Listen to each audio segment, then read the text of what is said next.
As an ears off it, I'm not afraid to ask the questions that you really want answered. 3 till 6 p.m, Monday to Friday on GB News, the People's Channel, Britain's news channel.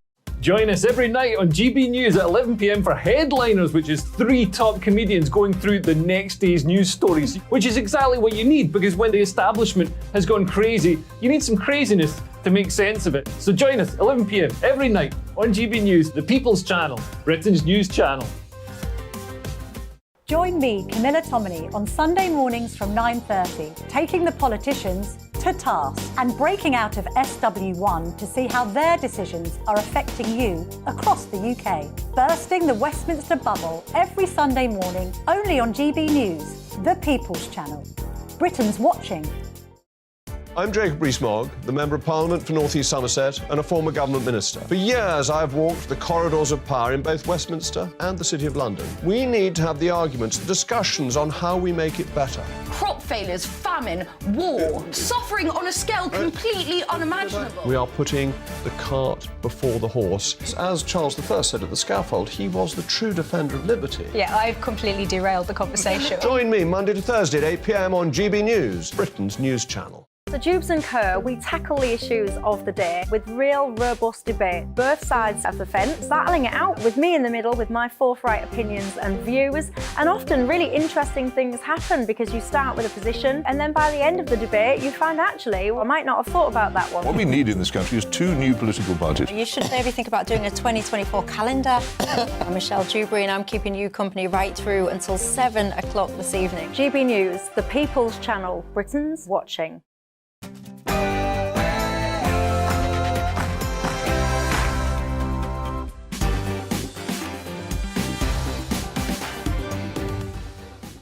It's 9 o'clock on television, on radio and online in the United Kingdom and across the world. This is Mark Dolan Tonight. And we've got a lively one for you. In my big opinion, if you think things are bad right now, wait for Prime Minister Starmer. Britain can't afford a Labour government. My Mark Meets guest is popular Boris-supporting Tory MP David Morris. And in my Take at 10, grinning millionaire Holly Willoughby will address the nation tomorrow as she returns to the This Morning sofa. She thinks this will be the last word, but the story has only just begun. You won't want to miss my unapologetic reaction to the showbiz story of the year, and I won't be pulling my punches.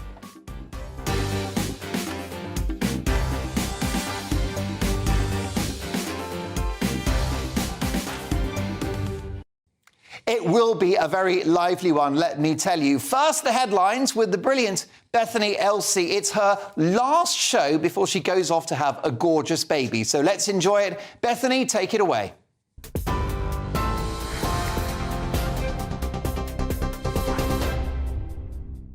Thank you very much, Mark, for that lovely introduction. I am Bethany Elsey with your top stories from the GB Newsroom.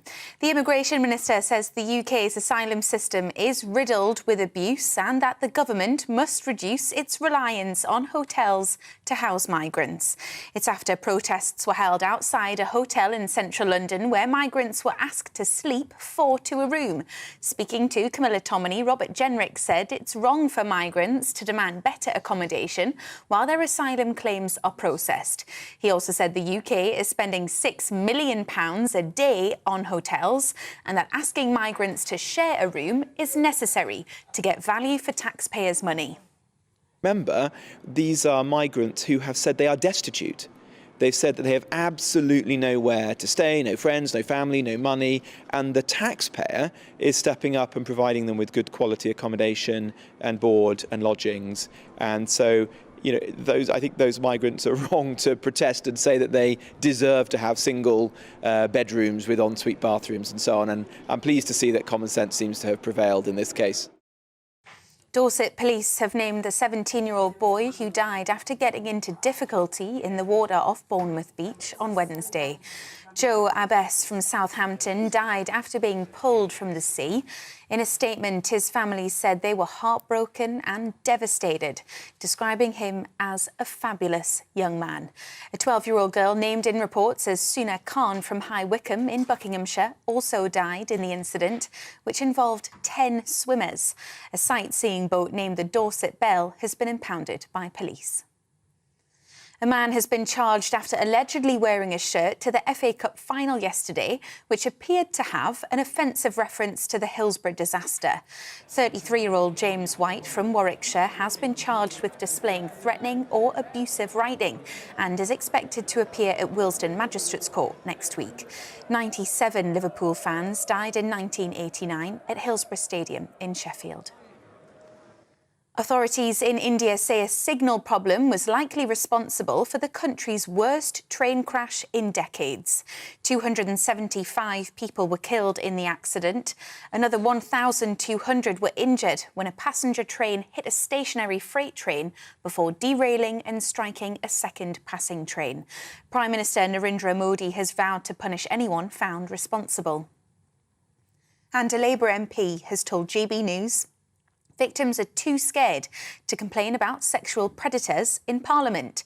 Charlotte Nichols said harassment is baked into every single part of how Westminster operates. She also accused the Labour Party of choosing not to act on concerns raised about a number of colleagues over a very long period. Her comments come after she revealed being handed a list of 30 MPs she should avoid when first becoming an MP.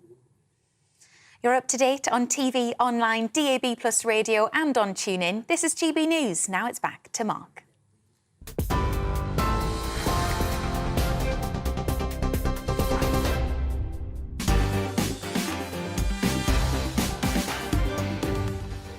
Thanks, Bethany. Welcome to Mark Dolan Tonight. In my big opinion, if you think things are bad right now, wait for Prime Minister Starmer. Britain can't afford a Labour government. In the big story, as Rowan Atkinson says he feels conned, are electric cars a waste of time? I'll be asking former Top Gear presenter Quentin Wilson live in the studio. And as Rishi Sunak heads to America, is the special relationship at an all-time low? I'll be asking Margaret Thatcher's former advisor Niall Gardner live from Washington, D.C. My Mark Meets guest is popular Boris-supporting Tory MP David Morris.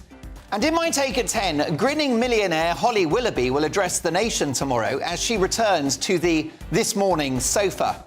She thinks this will be the last word, but the story has only just begun. You won't want to miss my unapologetic reaction to the showbiz story of the year. And let me tell you, I won't be pulling my punches. That's at 10.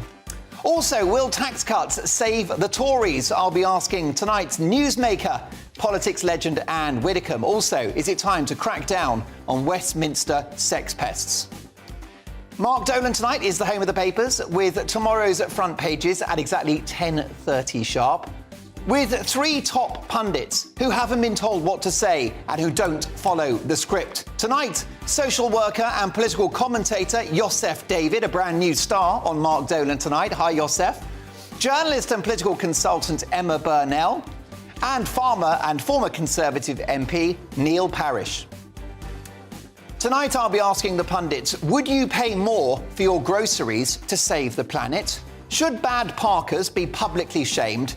And is Sir Roger Moore's son right that James Bond should always be British? Drop me an email throughout the show, mark@gbnews.com.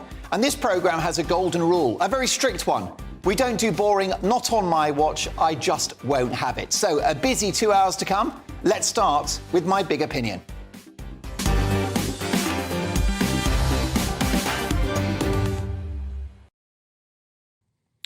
Unfortunately, we're between a rock and a hard place as a country. The Tories are terrible, saddling us with a mountain of debt from their shocking COVID overreaction, in power during the insidious woke takeover of our public institutions, and presiding over shocking inflation, exploding interest rates, and the highest tax burden in 70 years. But if you think that's bad, wait till Labour get in. Are you telling me that they will stand firm, as Sunak is, to the union's inflation-busting wage demands? which would bake high prices and further debt into the system for years to come. The public sector will be expecting a bonanza with Keir Starmer at number 10, given the fact that his party is bankrolled by the aforementioned unions. And most of the public sector are Labour's electoral constituency. They want to emulate disastrous Joe Biden's so-called Inflation Reduction Act with a capital spending splurge of up to £55 billion, which will sink the country further into the red. Well, red is Labour's colour after all. As an organisation, Labour have been drinking the net zero Kool-Aid as well, with plans now for a 1970s-style energy company which will gamble taxpayer billions on flaky renewables. Meanwhile, Keir Starmer will not grant any new gas or oil licences in the North Sea should he get into power. Now, what do you think that's going to do to energy prices as we rely increasingly on windmills that sometimes turn and sometimes don't, and solar panels in a famously overcast country? To not exploit our own natural resources will likely see us rely on backup from foreign tyrants like Vladimir Putin or unscrupulous regimes like Saudi Arabia just to fill the gap. It's my view that the windfall tax on energy companies make a great headline, but is a terrible policy.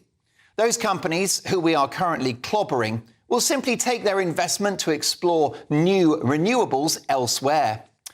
And what do Labour want to do to these companies with whom we are in partnership to guarantee future energy supplies? Increase those windfall taxes. Mark my words, they will run for the hills. Now, yes, I want to go green and get those carbon emissions down. And green energy is a great potential opportunity for Britain. We lead the world in green tech, and countless jobs could be created.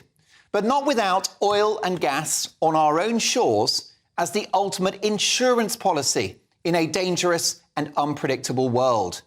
Energy security is national security.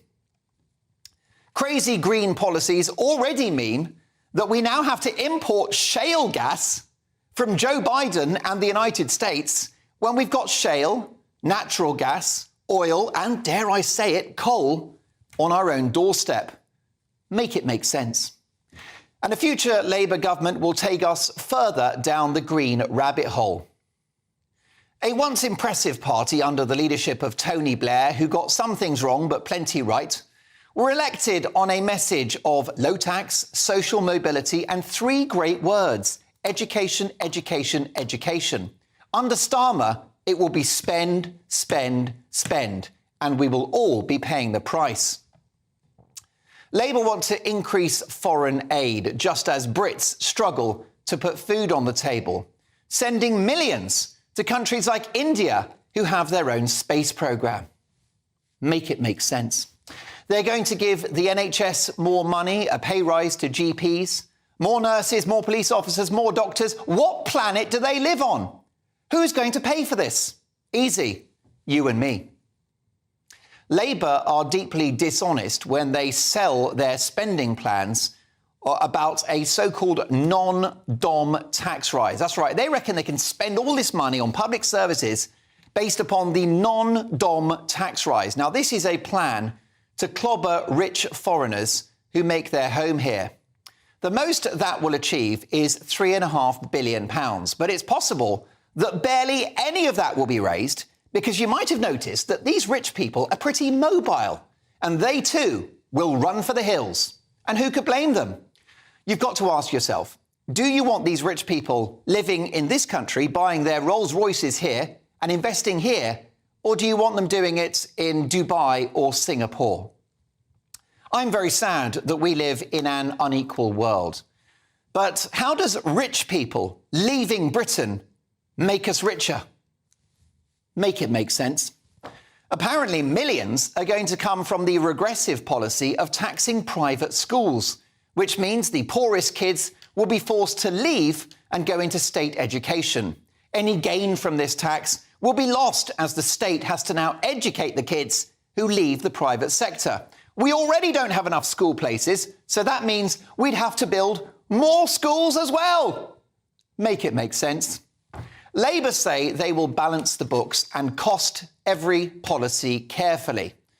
But at the same time, they're proposing free childcare for under 11s, the net cost of which would likely be £13 billion. How is that affordable right now? Don't take my word for it. The respected director of the Institute for Fiscal Studies, Paul Johnson, has said increasing revenues through closing tax loopholes would be a drop in the ocean of what is needed. Under the useless Tories, Britain already lives beyond its means, dining out on the crack cocaine of borrowed billions. Well, it will only get worse if the other lot get in. It was Winston Churchill who famously said, "You cannot tax your way to prosperity." Well, under Keir Starmer, you can look forward to 5 years of just that. Tax, not prosperity. When you raise taxes like corporation tax, you often get less in as companies use clever accountants or change their headquarters to save money. The painful truth is that Labour can only bankroll their policy wish list from ever higher taxes on all of us, particularly wealth creators. Now, why is that a problem? Well, because when taxes are too high, it kills investment, it kills aspiration, and it stops people from buying things. And for an economy based on consumption, that's a race to the bottom. Britain will go from broke to bankrupt under Keir Starmer. Britain can't afford a Labour government. It makes no sense.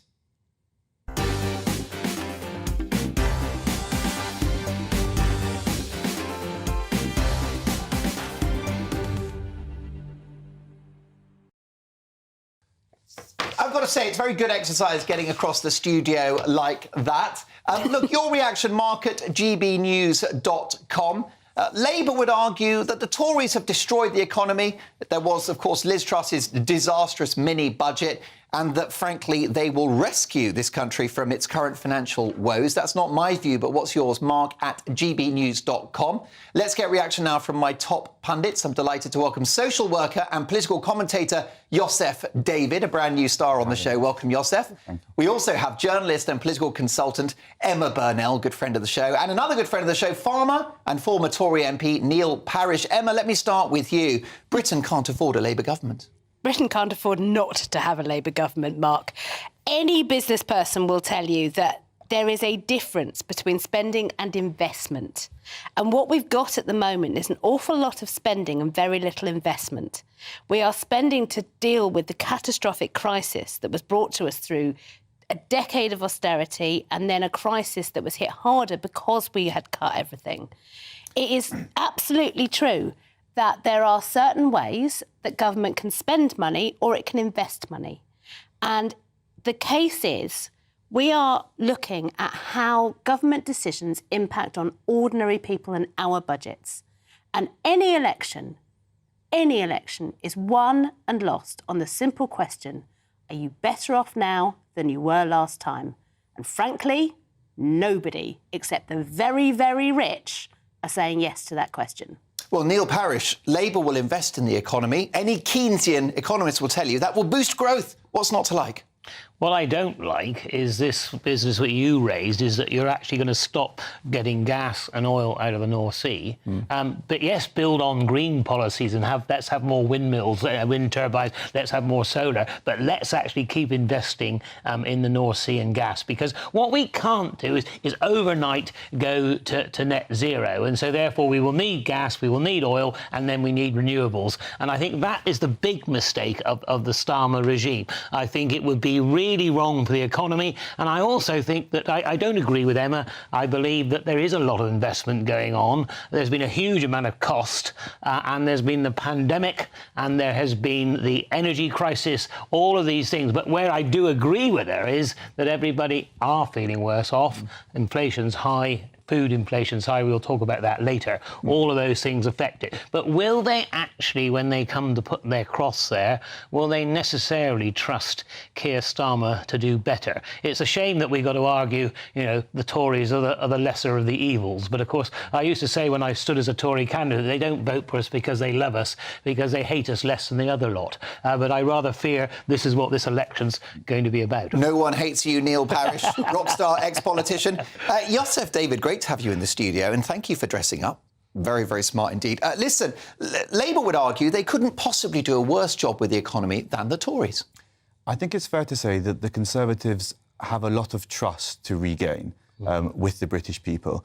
And we know what we get when you have a Labour government. You have a swollen state and spending that goes through the roof. This will be compounded by a Labour government. But at present, and it pains me to say this, the Conservatives haven't managed to do what they said that they were going to do in terms of reducing the size of the state. So it could be, if the polls are correct, we will get a Labour government, and we will see what happens when that comes into play.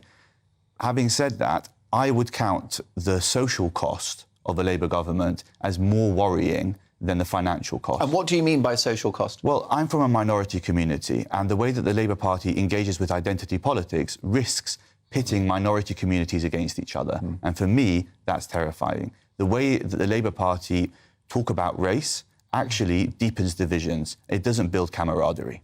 Interesting stuff. Well, look, can Britain afford a Labour government? Neil, I'll come back to you very shortly. I've got a brilliant set of pundits tonight. I think you all agree, but lots to get through. Don't forget, at 10 o'clock, I'll be dealing with Holly Willoughby. She's making her statement to the nation. Well, I've got a preview of that speech, and I'm not pulling my punches. We're 40 minutes away from that. You'll look forward to that. But next in the big story, as Rowan Atkinson says he feels conned, are electric cars a waste of time? I'll be asking former Top Gear presenter Quentin Wilson live in the studio. And as Rishi Sunak heads to America, is the special relationship at an all-time low? I'll be asking Margaret Thatcher's former advisor Niall Gardner live from Washington. All of that is next. First and foremost, I am a GB News fan, and I was before I was working here. Just love the fact that we're asking the questions that a lot of establishment media won't ask. With a bit of a twist, we not only want to inform you, but we want to keep you entertained. It's worth the drive because you get in and the team's all ready and waiting, they're itching to go, and it's a proper little family. GB News is the People's Channel. It's the audience that makes the programme sing. We're giving our viewers and our listeners a voice. I see the thousands of your letters, tweets, emails, you name it, coming in. Britain is broken.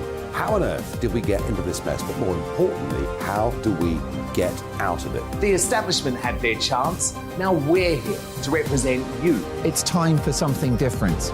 It's time for GB News. I'm very patriotic. I believe in Britain. Our best days lie ahead. Britain's watching. Britain's watching. Join us here on GB News. The People's Channel. Britain's news channel. I'm Simon Evans. Join me on GB News for Headliners at 11 p.m. What's the scoop? I'll be joined by two of the country's top comedians. That's right. As we take a look at tomorrow's newspapers tonight. We're going to get into trouble. If it's a big story, we'll be covering it. Spill some tea on him. There we go. But we'll also have some fun. I wouldn't stick up a bank. My father didn't love me. So anyway. Headliners every night from 11 on GB News, the People's Channel, Britain's news channel. Westminster is going around in ever-decreasing circles, followed by the media. Britain is broken. How on earth did we get into this mess? But more importantly, how do we get out of it?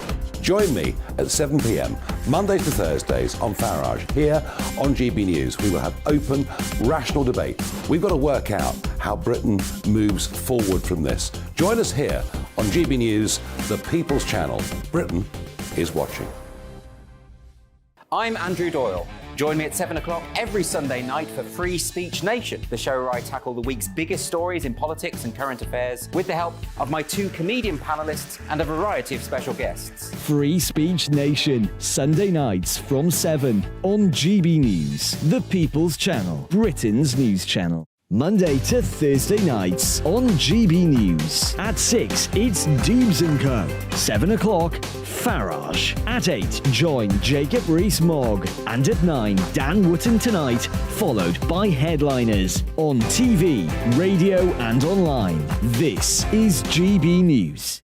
Every Sunday from 11, join Michael Portillo. There will be topical discussion, looking at the week before and the week to come. So kick back and relax at 11 a.m. on Sundays on GB News with me, Michael Portillo. GB News, the People's Channel, Britain's news channel.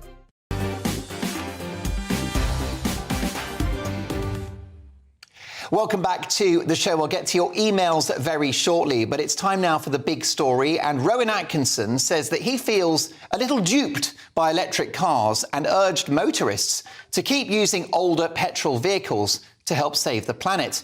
He said advances in electric battery design will be of great environmental benefit one day, but that day has yet to dawn. Writing in The Guardian, the legendary comedian and actor said that despite only owning one himself, he's got an electric car, our honeymoon with electric cars is coming to an end. The actor, who studied an electrical and electronic engineering degree, points out that although EVs have zero emissions when on the road, their actual manufacture, according to research by Volvo, suggests greenhouse gas emissions during production are 70% higher than petrol vehicles, in part due to the lithium-ion batteries, which require rare earth minerals and huge amounts of energy. So, was he duped? Let's speak to the brilliant broadcaster and motoring journalist, former star of Top Gear and many other TV hits, Quentin Wilson. Quentin, great to have you. Pleasure to be here, Mark. Thank you for joining us. Was Rowan Atkinson had? No, he's not been duped. And look, I'm a car enthusiast like Rowan and have owned all these wonderful cars. But I have been driving EVs since 2009. I've got 2 EVs now, and I don't feel duped at all. And there are certain things that Rowan said in his article in The Guardian which aren't right, with respect. And a lot of those things are like, you know, hydrogen is not the panacea that people think it is, because it's very expensive to produce green hydrogen. It's no use making hydrogen and fossil fuels. It hasn't worked for Toyota. They've more or less ditched it. No, and Shell closed all their hydrogen stations quite recently, and you don't see any hydrogen cars on the road, which gives you a clue. No manufacturer is doing hydrogen cars at the moment. But to have all that really low-temperature pipes and delivery, it just isn't going to happen. So electricity is the most abundant thing we have, and it's the cheapest, and we've got the infrastructure. They're called plugs.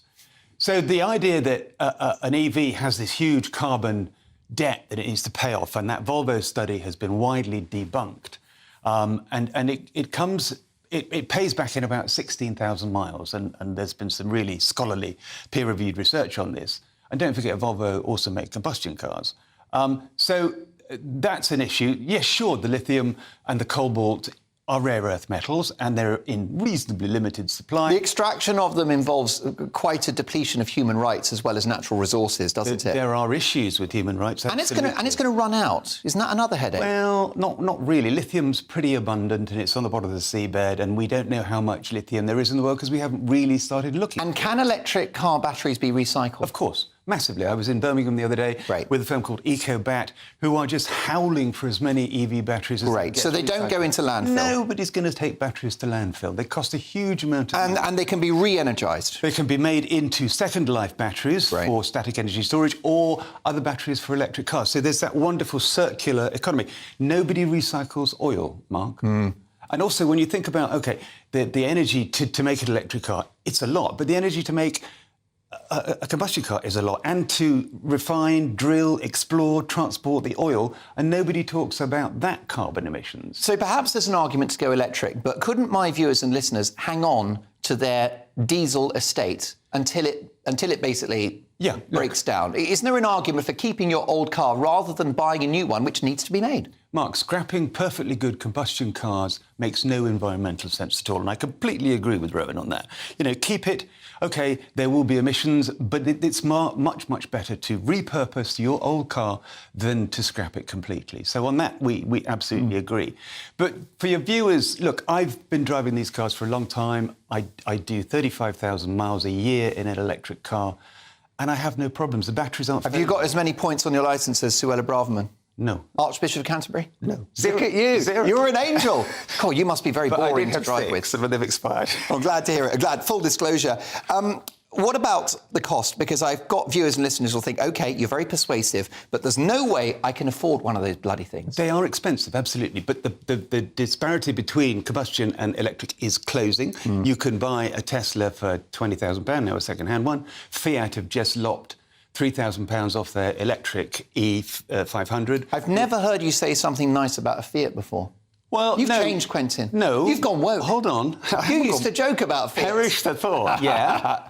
And the build quality wasn't very good then, but it's better now. And look, any car manufacturer is reducing the price of an EV is OK with me. Yeah. Your Fiat 500 electric is 25 grand. Right. And that's good. So they are expensive. That's still a whole hill of money. Cheap to run because you don't have oil changes, you haven't got wear and tear. No servicing at all. No servicing? No servicing. Top up the windscreen washer bottle. Rotate the tyres. In 32,000 miles, I paid 120 quid for servicing. All right, listen, can you stick around till 11? Because I'd like a lift in your in your EV to get home. I'd love to, because then I will convince you and you will become a convert. All right, there you go. Well, look at him, silver-tongued devil. Quentin, thank you so much for joining us. Do come back and see us again soon on the panel if you can. My thanks to the motoring journalist and broadcaster Quentin Wilson. Now, big news on the international stage. Rishi Sunak jets off to America this week to meet with Joe Biden to talk trade, energy, international finance and Ukraine. Will the trip reaffirm the special relationship or demonstrate it has come to an end, particularly given tensions between Joe Biden's White House and the British government's approach to Brexit? Let's head straight to Washington now and speak to political commentator, foreign policy analyst and former aide to Margaret Thatcher, Niall Gardner. Niall, is Joe Biden a friend of Britain?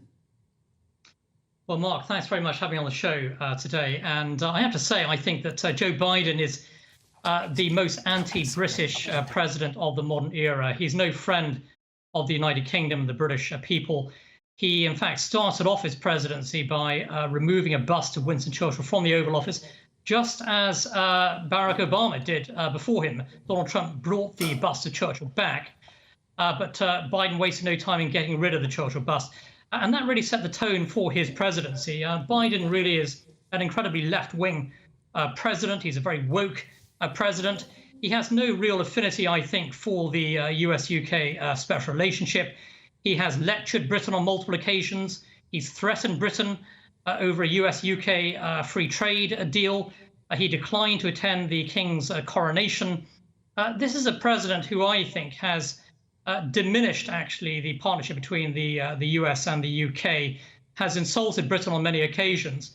And I think overall the Biden presidency is a complete disaster, not only for the United States, but also for the special relationship and for the free world as well.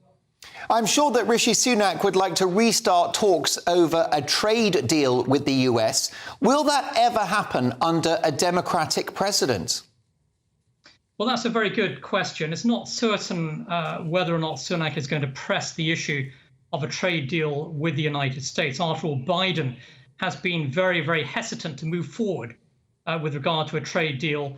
And in fact, Biden threatened the United Kingdom over a trade deal, over the trade deal issue in relation to the Northern Ireland Protocol. So the Biden administration hasn't necessarily sent any warm signals with regard to a US-UK trade deal. Sunak, of course, should be pushing the issue strongly in Washington. Let's see if the Prime Minister actually does that. But I think the prospects of a trade deal being in place under a Biden administration are very, very limited. And it would take a Republican president, I think, in order to get a US-UK trade deal done and dusted. Well, on that subject, Donald Trump looks a shoo-in to win the Republican nomination to run for president. Could he win the next election? And would Donald Trump in the White House be good news for Britain? Well, I think the Republican race for the presidency is actually going to be very tight, I think, Mark. So it's early days. And we'll have to see what the outcome is. Certainly, Donald Trump was a very strong supporter of a US-UK trade deal when he was president. He was a strong backer of Brexit.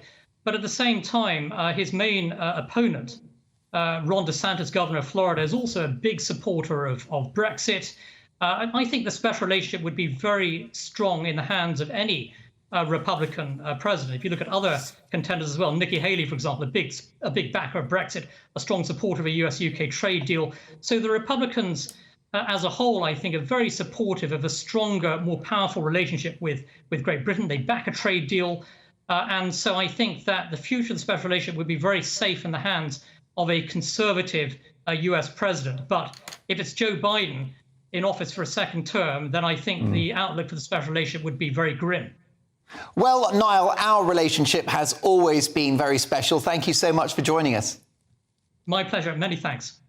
My thanks there to political commentator, foreign policy analyst, and yes, former aide to Margaret Thatcher, Niall Gardner. Much more to come. Don't forget, at 10 o'clock, I'll be dealing with Holly Willoughby. She's addressing the nation on This Morning. Well, I've got an exclusive preview of her speech, and I won't be pulling my punches. Where are we? Half an hour away from that. You won't want to miss it. But coming up next in The Pundits, would you pay more for your groceries to save the planet? Should bad parkers be publicly shamed? And is Sir Roger Moore's son right that James Bond should always be British? See you in 2. It's all about family, being in people's living rooms, all the interaction and getting to know who our viewers and listeners are. When I was young, my dad used to say, Nana, stop arguing. I wanted an outlet that would enable me to give my opinion. People are going through a really hard time right now, and I know that you don't feel like you're being listened to by the establishment. I came to GB News because it's the People's Channel, and I want the audience to have their say on the events of the day. We're dynamic. We do something different. Democracy shows that the wisdom of the nation is in its people. I get to travel to find out what the story is from a personal perspective. The British people aren't fools. We know when we're not being told the full story. We've got to work out how Britain moves forward from this. It's the best country in the world. The establishment had their chance. Now we're here to represent your views. Britain's watching. Britain's watching. Britain's watching. We're proud to be GB News, The People's Channel. Britain's news channel. Join me, Patrick Christie's, Monday to Friday, 3 till 6. We tackle the day's news agenda like you've never seen before. It's high tempo, high octane, the most controversial topics, and the best guests. You will not be able to take your eyes and ears off it. I'm not afraid to ask the questions that you really want answered. 3 till 6 p.m, Monday to Friday on GB News, the People's Channel, Britain's news channel. Join us every night on GB News at 11 p.m. for Headliners, which is 3 top comedians going through the next day's news stories, which is exactly what you need, because when the establishment has gone crazy, you need some craziness to make sense of it. So join us 11 p.m. every night on GB News, the People's Channel, Britain's news channel. Join me, Camilla Tominey, on Sunday mornings from 9:30, taking the politicians to task and breaking out of SW1 to see how their decisions are affecting you across the UK. Bursting the Westminster bubble every Sunday morning, only on GB News, the People's Channel. Britain's watching.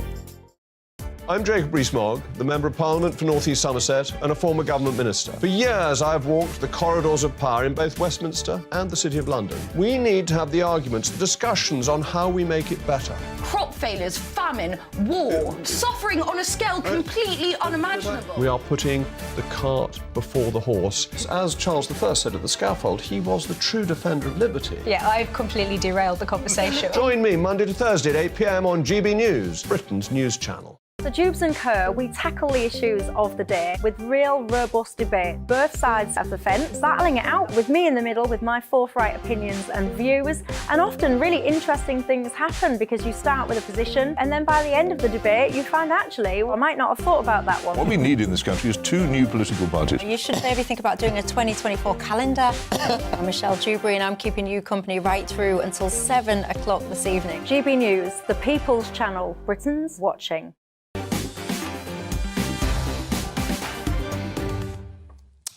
Electric cars are a fool's pipe dream, says Alan, Mark at gbnews.com. No one can afford one. We don't have the power. They have no range or infrastructure and are more carbon intensive than an ordinary car. Only fossil fuels can provide the power to charge them up. It's another bonkers scheme, ignoring the human and environmental damage that is being done right now. And also on this one, regarding the Prime Minister, he's off to America this week. What kind of state is the special relationship in? Mark says, Tony, Rishi Sunak can't be trusted with Biden. Too busy worrying about his green card. Tony, thank you for that. Keep those emails coming. Mark at gbnews.com. Reacting to the big stories of the day, my top pundits. Social worker and political commentator Yosef David. Journalist and political consultant Emma Burnell. Playwright as well, don't you know? And farmer and former Conservative MP, the very versatile Neil Parish. And by the way, that tan comes from the United Kingdom, not some foreign clime. Because, of course, our great farmers are out in the fields working hard, topping up their vitamin D. Now, as green levies are set to be imposed next year, shopping bills are expected to rise by £4 billion a year. This will mean household bills will increase by up to 140 quid. Some MPs are calling for the PM to disregard the nonsensical plans, whilst the British Retail Consortium have warned against them. So, would you pay more for your groceries to save the planet? Yosef? If you could prove to me that currently our plastics are being recycled effectively and that the sacrifices that we're making are doing something, if anything, to offset the emissions from China and India and countries like this, then happily I would pay more. But you'll wait for the pigs to fly. Exactly. But what I would say is, as long as our response to the climate crisis, and I do believe that there is a climate crisis that we need to respond to, as long as it's punitive and costly, it's not going to be taken up universally. And the majority of the population will resent these changes. OK. I mean, what do you think, Neil? You generate food, you're a farmer, so what's your view of what will essentially be a cost on businesses which will be passed on to consumers? Yeah, I mean, we've got food inflation, haven't we, of nearly 17%, which is really serious. We've got a Prime Minister who's trying to get food prices down. Cost of production is high at the moment because high labour costs, high energy costs, or high input costs. You know, I'm a farmer, I can tell you exactly the costs. They are 20, 30% higher than they were. So what you're going to do is I think you've got to delay these taxes, because at the moment I want to see a cleaner environment. When I was chairing a select committee, I looked at lots of recycling, much of it good. But if we're actually going to heap more cost when we're trying to drive out food inflation and drive down inflation, this will be the wrong direction. So I think they need to give it more time. And as Joseph said, you've got to make sure that these green policies are effective and they are proper recycling, not just greenwashing. And a lot of it is greenwashing. It sounds like it's got parallels with COVID and the kind of, COVID theatre we saw. Being seen to do something. Yes, optics. That's right. A quick word on Michael Gove, because the levy was created when he was Environment Minister. Has he lost the plot? I think, you see, when he was driving that forward, you had much lower food inflation and you needed to do much more recycling. And I interviewed Michael Gove on all these policies, but I think you'll find they don't fit the bill now, literally, because people can't afford them. And people are interesting on green policies. They love being green, not quite so keen when they need to pay for it. And I don't think you can ask people with a cost of living crisis, huge food inflation, to pay for it now. Emma, time for a U-turn. I read the story that you sent me that this is all based on. And the question is, who pays for this? The local council or the business, right? So ultimately, you're trying to say that this will be passed on to the consumer, but that is not the case, because ultimately, we either pay council tax or we pay extra fees for business, or for once, business goes, you know what, that £1 billion in profit we made last year as Tesco, maybe we could make 0.999% of profit and change our packaging. And it's a one-off thing to change packaging. Packaging changes, that once you've done it, you've done it. It's a future investment. You can do that when there's plenty of fat in the business, but there isn't the fat in the business. Well, they made £1 billion of profit last year. That's quite a lot. But it's still a huge turnover. As a fat woman, I'm telling you, if I was £1 billion, I'd be quite happy. It's no good, it's like Labour Party policy, tax everybody until the pips squeak, but everybody disappears. The same with business. Tesco is a massive business. I'm last one to protect Tesco, but they are not making money out of food at the moment. moment, and that's what I'm worried about. And I think you're worried as well about people having to buy food. So I think that's why at this moment in time we don't. I'm going to say something nice to you, actually, which is that I absolutely believe that we are not properly valuing farmers. Our food production process is broken, basically, absolutely broken, and we are not, the years and years and years of cutting farmers to the quick by the supermarket conglomerates has actually damaged our food chain very, very badly. But I think that's a separate issue from asking whether private business should pay for this recycling or local councils through local council tax should pay for this recycling. But again, you see... And that's the point I'm making. Yeah, I mean, heaven forbid me to protect the supermarkets. I've been at war with them all my life. But seriously, you know, I think there isn't the money there, and I think the council tax is rising all the time. You see, we are in a period now of high inflation, high costs, and therefore, that's why I say to you, not abandon the policies, but let's give them a bit more time, because I think they've got to bed in and people have got to be able to afford them, either through council tax or through consumer. A lively debate. What's your view, Mark, at gbnews.uk? Would you pay more for your groceries to save the planet? Next up, this is an interesting story. The police have outed drivers by taking photos of their badly parked cars and sharing the photos on social media, as well as issuing fines. So, should we out and publicly shame bad parkers? Yossef? I think this is a terrible idea. It smacks of not having... Is that because you're a bad parker? I am, yes, but that's irrelevant. It smacks of not having an actual response. You publicly shame people when you don't have legislation or policies to provide decent parking or to penalise those who don't park properly. 9 times out of 10, when someone parks badly, it's because there isn't parking in the area. And town planners and the council need to provide parking for people. This is just the continuation of the war on drivers. I think that's a fair point. I think it's also just a demonstration these days, Neil, of how selfish people have become. That when they park, they don't think about creating enough space for another car. I'm sure that if we were a policy of get clobbering bad parkers, my wife would be the first one to be caught, because she's always at an angle, an interesting angle. But I think the issue really over it, is it bad parking or is there not enough parking?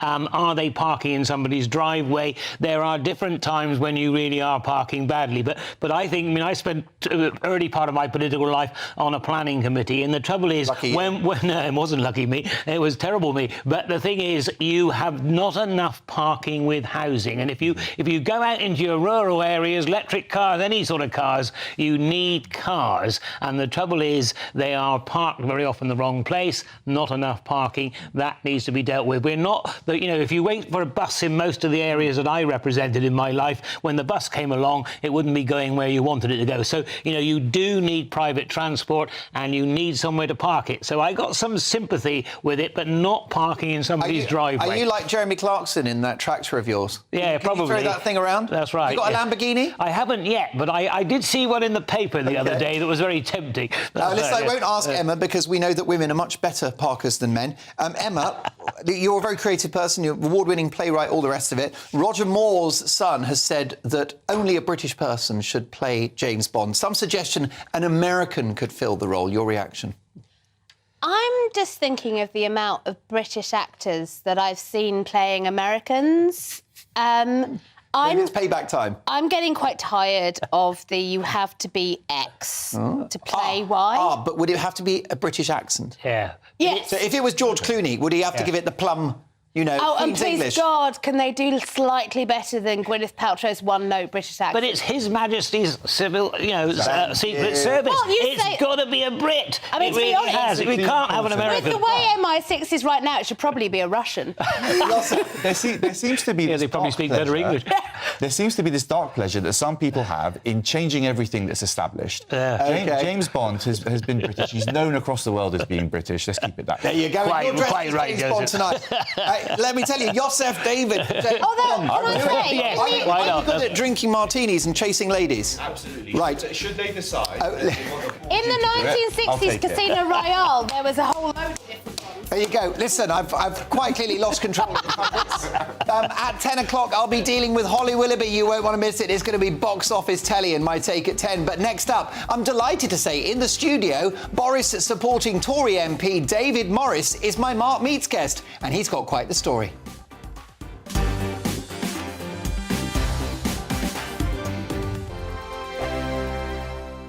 I joined GB News because I was sick and tired of not hearing my views being represented, not just mine, but so many people that I knew and spoke to. I just couldn't get my voice out there. I couldn't say anything. I couldn't do anything. Whatever the narrative was, I kind of had to follow it. GB News is there to provide a voice for those who have been ignored by the establishment media. We think different things, we've got a different style. GB News is here to be optimistic and positive about the future. It's real kind of dynamic and flowing, with the audience very much at the heart of it, like a big family. Here at GB News, we talk about the things that matter to you. Hearing the voices from right across our towns and cities, especially our towns. All sides of the argument represented with a heavy dose of opinion. We're on a mission here to make a difference. And the GB News family really is here for you, and whatever time of day you can watch or listen. Britain's watching. Britain's watching. We're proud to be GB News. The People's Channel. Britain's news channel. I'm Mark White. As GB News Home and Security Editor, I cover those key issues that are so important to you. Our authorities, our communities doing all they can to combat violent crime. With the public services under unbearable strain, why are we still failing to control our borders? Defence, the first priority of any government, has been continually hollowed out. Can we trust our politicians to protect the armed forces? Join me, Mark White, on GB News. Monday to Thursday, 9 p.m. till 11 p.m. Join me, Dan Wootton. I'll bring you the sharpest takes and hottest debates. Do you not believe in prison? I don't believe in prisons. I'm completely stunned. I guarantee you there'll be no spin, no bias, no censorship. I actually was personally quite offended by it. And no reason to go to bed. So I guess they've always been quite woke. That's Dan Wootton tonight on TV, radio and online. Monday to Thursday from 9 p.m. till 11 p.m. on GB News. The People's Channel, Britain's news channel. You've probably seen politicians interviewed 1,000 times, but we do it differently. We find out who they really are, we don't shout, we chat, and hopefully we bring a bit of light, not just heat. Did you know Kate Moss? Apparently. Do you have a pair of jeans or a pair of jeans? No, of course I don't. What would I do with them? My friends are like, oh my God, what's she doing now? Join me every Sunday at 6 for Gloria Meets, only on GB News, the People's Channel, Britain's news channel. Start the day with GB News. We catch up on all the big stories you didn't hear the night before. And take a look at what the world's talking about this morning. That's right, Monday to Thursdays from 6 o'clock. It's Breakfast with Eamon and Isabel. Straight after breakfast, join us, Bev Turner and Andrew Pearce. We're going to take you through till noon. We'll be tackling the big topics of the day, including the things that the other channels just won't talk about. If it's happening here. Wake up to mornings on GB News, the People's Channel. Britain's news channel.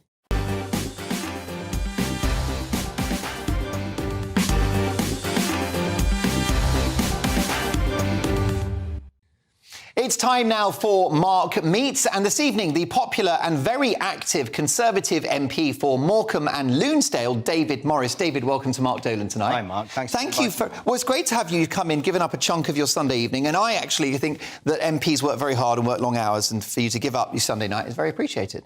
Thank you. So, look, we've got you in. We're going to get to the important issue of politics in a moment. Yes. But you were once in a band with pop superstar Rick Astley. Now you're a Tory MP. What went wrong? Well, I often ask myself that, but I always say what went right. I love my job, I actually do. And I've become an MP 13 years ago, and every day is a different day. And I think that's why I still feel fresh to the job. For sure. And, you know, you are a very accomplished musician and you worked with Rick Astley. So was your music career, you know, was it something that you could have pursued? Yes, it was. I actually came out of the music industry when I was about 23, 24, and I set up a chain of hairdressing salons. I was a hairdresser before that. I trained to be a hairdresser, and I just realised that, you know, in those days, at the tail end of the 80s, going into the acid house era, maybe my ship had sailed. So I decided then to open up a chain of salons. Started off with one, and it went big. It's amazing. Well, I always think it's good to have entrepreneurs in the House of Commons, because that's important that we look after small businesses. And I won't ask for your appraisal of my Barnett, because it divides opinion. I'm well retired. I'm glad to hear it. I was going to ask you for a back comb, but maybe another time. Let's talk about your political career. Why did you pursue a career in politics then? I really just got frustrated about what was going on around me. I'm from Leigh originally, Leigh in Lancashire. I was born in Leigh. I've been in a shipping family, went all around the world, came back to Leigh. I saw my town going down and down and down, and I just decided to do something about it. So I stood for local council, and the rest is history. 3 campaigns later, I did Blackpool in 2001, I did Pembrokeshire Tenby in 2005, and I got elected in Morecambe in 2010. And I remember the Times saying, well, you know, this candidate does like a seat by the seaside. And I think that was all because of my upbringing. My father was in shipping, and we went all around the world. You travelled the world as a child? I did. Did that shape your values or your attitudes? I think it probably did to a large extent. I always considered my home to be the UK. You know, even though I was very small at the time moving away, I think it was in 69 we went to Hong Kong. I can remember various things from back home, but I'm from this mill town and my family was from there. We went back there. And, yeah, I mean, it was home. My parents, my father, he still lives in the area. If you had your way, would Boris Johnson still be Prime Minister? I think, yes, if I had my way, it would be. I know what went on, and I'll be totally honest with you, you know, for all the good and the bad of it and what came out afterwards. You know, we were in extraordinary times, and, you know, I wasn't there in Number 10. I didn't know what was going on, but Boris was there, he saw it, and he actually got the investigations on himself. And if you've been watching what's been going on recently, he's been very open about it. I don't think, if Boris did do anything wrong, I honestly believe he didn't think he did. And what about Brexit? What's your appraisal of how it's going, and did you back it in the first place? I didn't. I was a Remainer in the first place. But did you vote Remain with a heavy heart? Were you one of those politicians that was a bit split? I was, to be truthful with you. I remember David Cameron taking me to one side and he said, look, we're going to stay in the EU, you do get that. And I famously said it in the Commons, you know, you've been good to me and my people in Morecambe, and I'm standing by you. We were a 50-50 seat, and then as time went on, it was evident that it was 60-40. But bear in mind, the biggest employer in my constituency is EDF, the French government. So, you know, at first it was a 50-50, then you could see it starting to break away. And I do think that Brexit is a success now. I'm on 2 committees. I'm on the Council of Europe. I know I've just read something in the paper about that. And I'm also on the PPA, which is the Parliamentary Partnership Association. I hope I've got that one right. And that's a new one that's been set up to basically do trade between the EU and the UK. So, as you can tell, I'm very busy on interfacing with Europe, trying to get the best deal forward. And, of course, we have a tariff-free trade deal with Europe, which people forget. They neglect to mention there is a deal, which they said wasn't possible. They said the backstop was non-negotiable. We got it out. Yeah. So I personally think that there are a few Brexiteers that need to give their heads a bit of a wobble when they say that it's not pure enough, it's not good enough. What's your view? Well, I was never a purist in the sense that, you know, look, I'm a grown-up. We have to work with Europe. We have to trade with Europe. It's an absolute fact. You know, 40-odd% of our trade is the European Union. Is it a slight betrayal, though, for those businesses that are struggling with the paperwork and, of course, my viewers and listeners in Northern Ireland? In all honesty, the paperwork is too much. And that's why the PPA was set up, so that we could interface with Europe to try and sort that out. I know from my perspective, it was touring arts was one of the reasons why I was put on that committee, and we're still looking into that. And it is a minefield. But it's how the industry is. You see, the paperwork side of it doesn't reflect how the industry is. To give you an example, a lot of my good friends who are still touring, they will hire instruments abroad or even buy instruments and store them abroad so that they can do tours. That's crazy, isn't it? It's bonkers, the whole thing. You are the UK National Space Champion, former chair of the Parliamentary Space Committee for about a decade. Why is space exploration important? What does it give my viewers and listeners? Well, do you know, your viewers are watching this programme now, and somewhere along the way, the signal will be going up in space on a satellite and coming down wherever they are in the UK or even abroad. So that's just one example of why space is very important. But of course, with telecommunications being as they are now, don't forget your sat-nav in your car. You know, that's just another example. Your telephone calls when you phone Spain. We benefit from all those technologies. I couldn't agree. A quick one before you go, back to Elephant and Castle, living the dream, lucky you. When's the date of the next election and who wins? I don't know is the truth of it. I would say it's next year. Yeah. I mean, obviously, we know it's going to be in that spring, time. summer, autumn?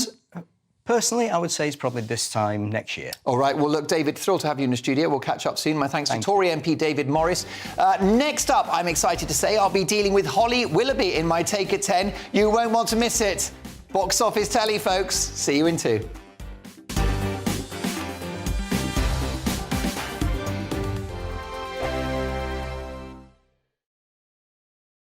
First and foremost, I'm a GB News fan, and I was before I was working here. Just love the fact that we're asking the questions that a lot of establishment media won't ask. With a bit of a twist, we not only want to inform you, but we want to keep you entertained. It's worth the drive because you get in and the team's all ready and waiting, they're itching to go, and it's a proper little family. GB News is the People's Channel. It's the audience that makes the programme sing. We're giving our viewers and our listeners a voice. I see the thousands of your letters, tweets, emails, you name it, coming in. Britain is broken.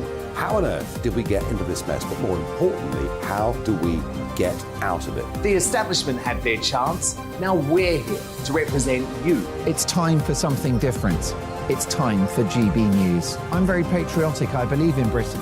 Our best days lie ahead. Britain's watching. Britain's watching. Join us here on GB News. The People's Channel. Britain's news channel.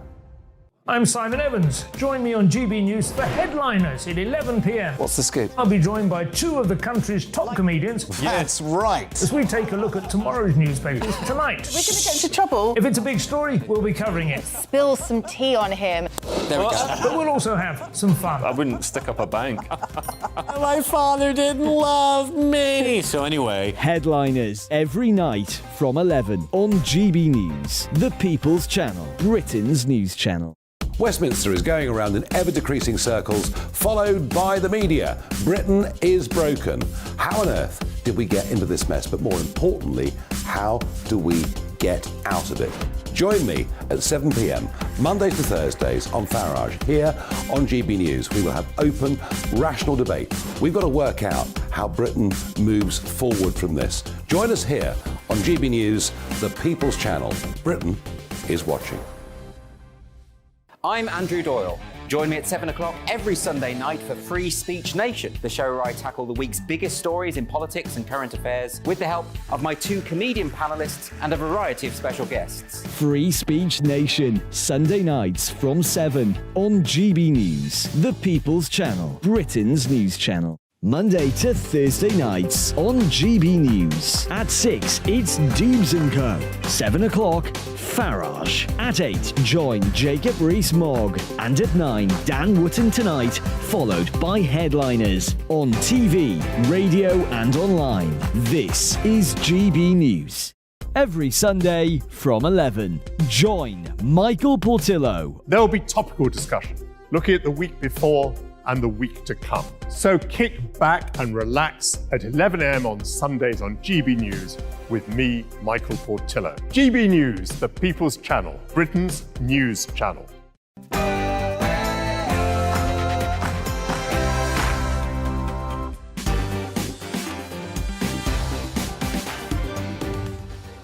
It's 10 o'clock on television, on radio and online in the United Kingdom and across the world. This is Mark Dolan Tonight.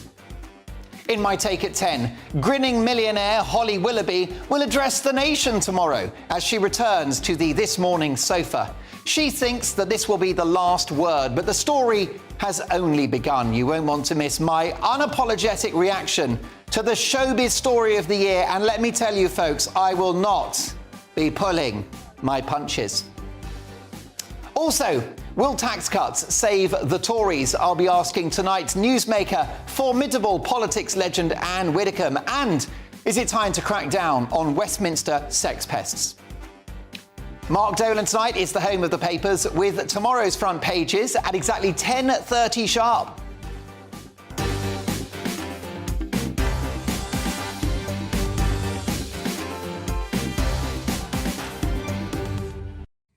So, a busy 2 hours to come. Hold your hats, folks. It is My Take at 10, and it's Holly Willoughby and This Morning after the headlines with a proper presenter, Bethany Elsey.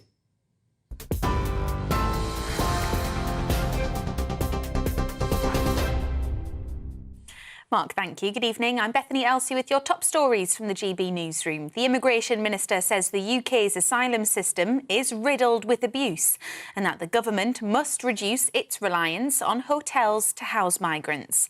It's after protests were held outside a hotel in central London where migrants were asked to sleep 4 to a room. Speaking to Camilla Tominey, Robert Jenrick said it's wrong for migrants to demand better accommodation while their asylum claims are processed.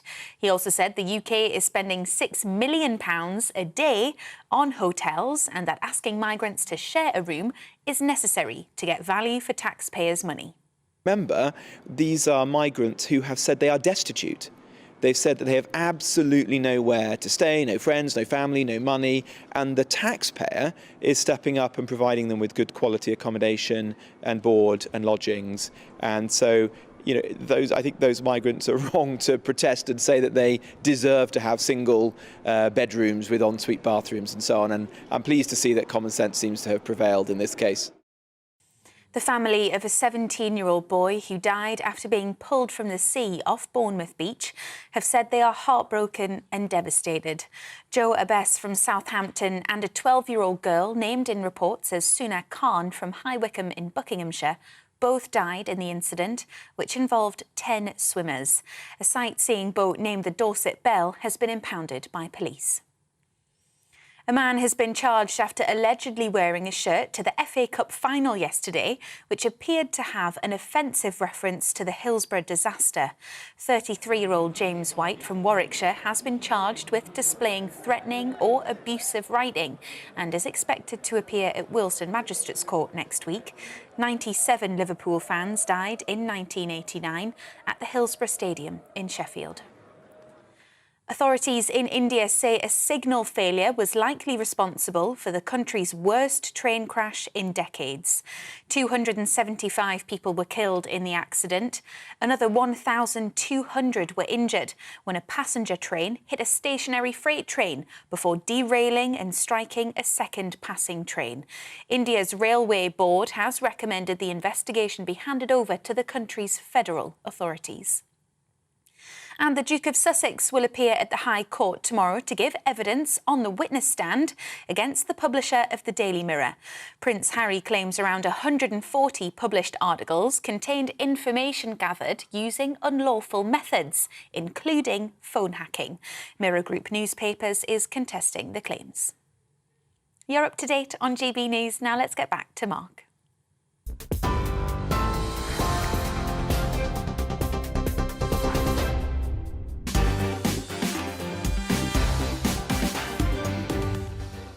Thanks, Bethany. Welcome to Mark Dolan Tonight. Will tax cuts save the Tories? I'll be asking tonight's newsmaker, politics legend Anne Widdecombe. And is it time to crack down on Westminster sex pests? Is the whole place a giant knocking shop?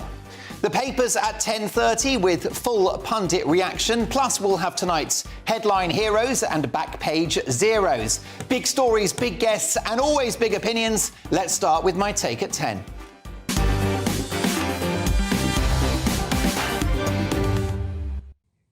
Forget about the state opening of Parliament, the King's coronation, the FA Cup final, or last night of the proms. The greatest moment of national importance is upon us. Girl Next Door TV star and corporation in a skirt, Holly Willoughby, will address the nation on her return to the This Morning sofa.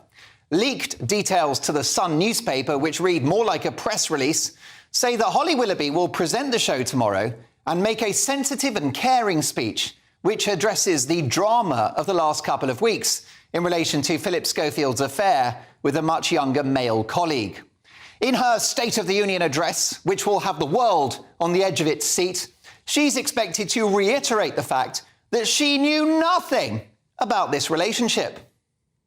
She will expect us to believe that she was unaware that Phil and this young lad didn't have a special connection, even though he'd been working on the programme for the shortest time before joining presenters and top producers on stage at the National Television Awards in 2018, or that he joined senior executives on a luxury champagne-filled boat ride.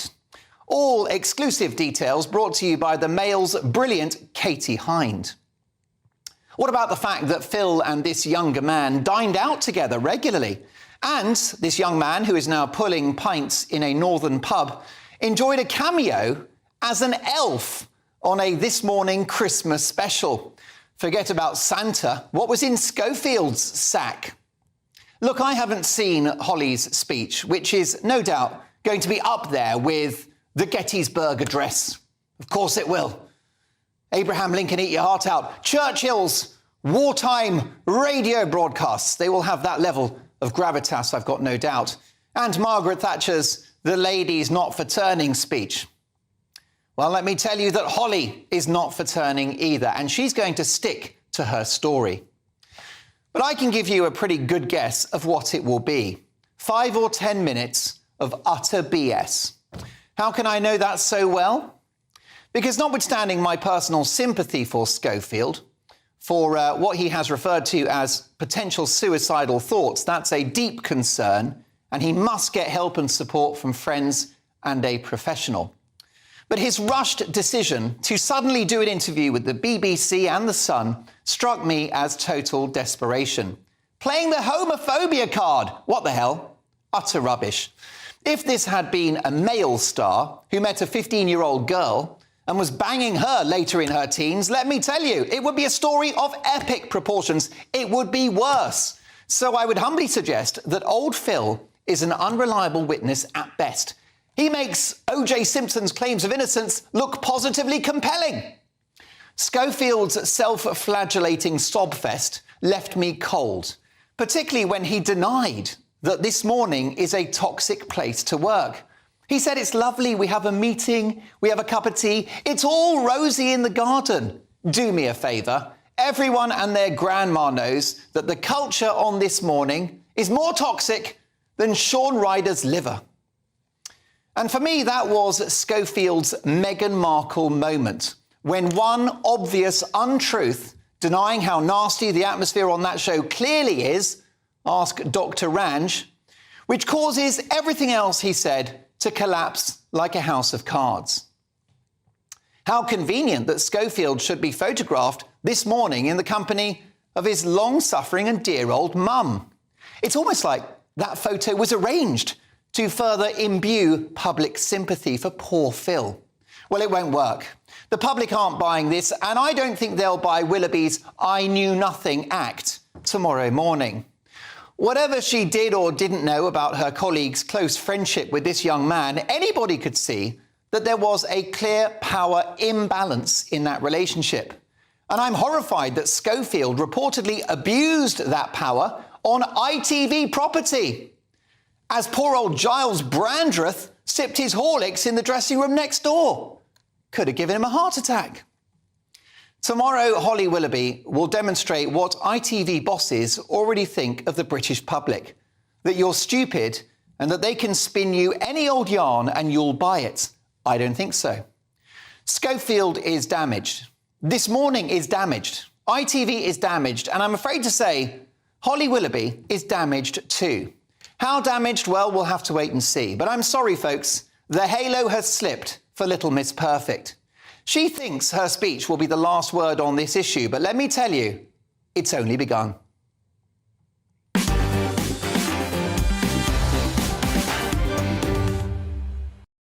Your reaction, Mark at GBNews.com. Holly Willoughby would argue, and she's been very clear, that she knew nothing about this relationship. It was absolutely crystal clear in statement after statement. She did not know. She's very upset. Philip Schofield has apologised because he said he lied to her. He lied to ITV. So that's the other side of the argument. What's your view? Mark at GBNews.com, as I say, is the address. Reacting to that is my top pundits tonight. Social worker and political commentator, a brand new star on Mark Dolan tonight, Yosef David. Journalist and political consultant, Emma Burnell. And farmer and former Tory MP, Neil Parish. Yosef, over to you. Thank you. I have to say that I am more than a little miffed with just how much attention this circus has received over the last few weeks. I don't hold any bone out for Philip Schofield or Holly Willoughby with regard to what looks like a cover-up. But we have to ask questions of us as a society if we are prepared to talk ad nauseum about the downfall of a celebrity who we might say that there's been a cover-up with regard to child abuse, possibly, and grooming.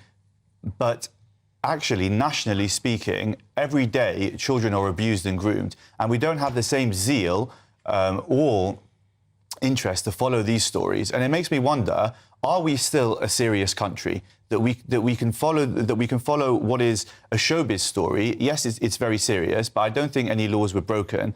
And really, we need some national perspective on this. Well, I think it's very fair that you've said that, and we will be abundantly clear there is zero evidence that anything that Philip Schofield did was against the law. He called it unwise but not illegal. And you're absolutely right, Yosef, that there are some serious crimes out there. But I would argue that actually it raises the issue of, Emma, an imbalance in power. This is a wealthy older guy who's on TV every day with an impressionable youngster. That's why this is a scandal, and he's a national figure, and that's why it's a story. He's a national figure, and that's why it's a story. There is an imbalance of power, and that's why it's a problem. I go back and forth on this story a lot. Mostly, I wonder, just as you have, why we're spending so much time on it when no crime seems to have been committed. There is a workplace scandal, and it's a workplace that's in the public view. But workplace scandals happen regularly, and my worry is that instead of trying to think a lot more sensibly and a lot more nuancedly about the fact that people thrown together for 8 hours, 10 hours, 12 hours a day, often in television, are likely to fall in love. And how you manage that when those two people might be of very, very different stature within that workplace, rather than just going very salaciously into what Philip Schofield did and didn't do with a younger man, and randomly going all Lady Macbeth on Holly Willoughby. OK.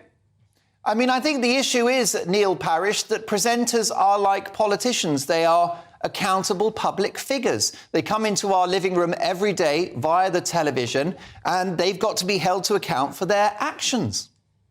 Yes, I mean, I think Philip Schofield did the right thing by resigning.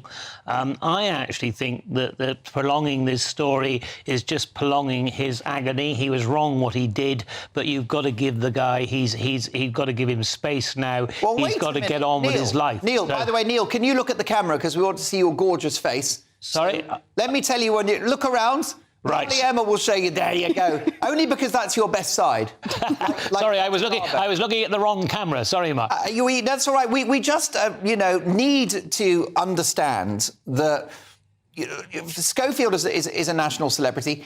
He's done an interview with the BBC and The Sun in which he's claimed homophobia, which is nonsense, because if it had been a young girl that was the person he had a relationship with, it probably would have been worse and even more outrageous. So he's wrong to call out homophobia. And also, he just claims that somehow he's the victim in all of this. Schofield is no victim. No, I think he has got to face up to his responsibilities, and whatever mistakes you make in life, you have got to face up to it. And I think by sort of prolonging this and prolonging the argument on the BBC, he's actually doing himself no good at all, because he's actually got to accept that he's resigned, accept that he's left, and actually get on with his life in another direction. Well, yes. It was wrong what he did, and he has resigned. He lied, yes, and he's admitted it. But to keep bringing it up again, in the end, you'll find psychologically he's doing himself no good, and I think, you know, that all this debate and tomorrow's interview will just hype it all up again, and it becomes just a great media story. But unfortunately, there are people involved, the young man as well, as Philip Schofield. All right. I think, you know, there is a real problem here if we keep it going. And listen, you know, I'm always straight with my viewers and listeners. If I was flogging a dead horse, I'd be like, do you know what? Fair game. This is a done and dusted story, but I don't think it is. First of all, I have a profound duty to my viewers and listeners to call out the hypocrisy of millionaire celebrities, whoever they are. And here's the thing, Yosef, you're so right about real abuse that happens out there in the world, which is far worse. But let's look at Schofield's comments about the This Morning set. There are multiple figures who have reported how toxic life is at ITV, and rather than have their concerns addressed, they've been quietly moved on. Producers have signed non-disclosure agreements. Dr. Ranj left the show. Dan Wootton left ITV after 10 years, by far their best presenter. Well, ITV's loss is our gain. But the bottom line is he denied that life at This Morning is toxic. Katie Hind, writing in the Mail on Sunday newspaper today, has a particular comment from one ex-employee who said that when she hears the This Morning theme tune, she gets a shiver down her spine and flashbacks. Schofield denies all of that. He's a liar. I'm not here to defend Philip Schofield at all. And I think very clearly that there were things that happened on that show that they wouldn't be proud of looking back. But I would say that many on the centre-right, sorry to bang the drum again, but many on the centre-right, myself included, lament the fact that these bourgeois liberal nihilists have quite so much influence in our society. Yes. And by talking about this ad nauseum, actually we are cementing their position and we are legitimising the discourse. So I think we need to put this story to bed. Philip Schofield has been thoroughly disgraced. I think he deserved what's happened. He's lost all his positions. But as a society, I do think we need to be focusing on more serious crimes. Well, I agree with you. I would love to put this story to bed, but they keep doing interviews with the Sun newspaper and the BBC. Holly Willoughby's going to do a State of the Union address tomorrow, like Abraham Lincoln addressing the American people about slavery. The world's gone mad. So once the story dies out, let me tell you, we'll be the first to move on. But it's still a hot topic because it involves celebrity hypocrisy, and I just won't have it. What's your reaction? Do you think that Holly Willoughby is a convincing person when she says that she knew nothing? Is this story overcooked? Mark at gbnews.com. Next up, I've got tonight's newsmaker, and it's politics legend Anne Widdecombe. I'll be asking Anne, will tax cuts save the Tories? And is it time to crack down on Westminster sex pests? Also, we've been asking you, would a Labour government bankrupt Britain? We'll bring you the results of that text poll. All of that to come. See you in 2. It's all about family, being in people's living rooms, all the interaction and getting to know who our viewers and listeners are. When I was young, my dad used to say, no, stop arguing. I wanted an outlet that would enable me to give my opinion. People are going through a really hard time right now, and I know that you don't feel like you're being listened to by the establishment. I came to GB News because it's the people's channel, and I want the audience to have their say on the events of the day. We're dynamic. We do something different. Democracy shows that the wisdom of the nation is in its people. I get to travel to find out what the story is from a personal perspective. The British people aren't fools. We know when we're not being told the full story. We've got to work out how Britain moves forward from this. It's the best country in the world. The establishment had their chance. Now we're here to represent your views. Britain's watching. Britain's watching. Britain's watching. We're proud to be GB News. The People's Channel. Britain's news channel. Join me, Patrick Christie's, Monday to Friday, 3 till 6. We tackle the day's news agenda like you've never seen before. It's high tempo, high octane, the most controversial topics and the best guests. You will not be able to take your eyes and ears off it. I'm not afraid to ask the questions that you really want answered. 3 till 6 p.m, Monday to Friday on GB News, the People's Channel, Britain's news channel. Join us every night on GB News at 11 p.m. for Headliners, which is 3 top comedians going through the next day's news stories, which is exactly what you need, because when the establishment has gone crazy, you need some craziness to make sense of it. So join us 11 p.m. every night on GB News, the People's Channel, Britain's news channel. Join me, Camilla Tominey, on Sunday mornings from 9:30, taking the politicians to task and breaking out of SW1 to see how their decisions are affecting you across the UK. Bursting the Westminster bubble every Sunday morning, only on GB News, the People's Channel. Britain's watching. I'm Jacob Rees-Mogg, the Member of Parliament for North East Somerset and a former government minister. For years, I've walked the corridors of power in both Westminster and the City of London. We need to have the arguments, the discussions on how we make it better. Crop failures, famine, war, suffering on a scale completely unimaginable. We are putting the cart before the horse. As Charles I said at the scaffold, he was the true defender of liberty. Yeah, I've completely derailed the conversation. Join me Monday to Thursday at 8 p.m. on GB News, Britain's news channel. So Jubes and Kerr, we tackle the issues of the day with real, robust debate, both sides of the fence, battling it out with me in the middle with my forthright opinions and views. And often really interesting things happen because you start with a position and then by the end of the debate you find actually, well, I might not have thought about that one. What we need in this country is 2 new political parties. You should maybe think about doing a 2024 calendar. I'm Michelle Dewberry and I'm keeping you company right through until 7 o'clock this evening. GB News, the People's Channel, Britain's watching.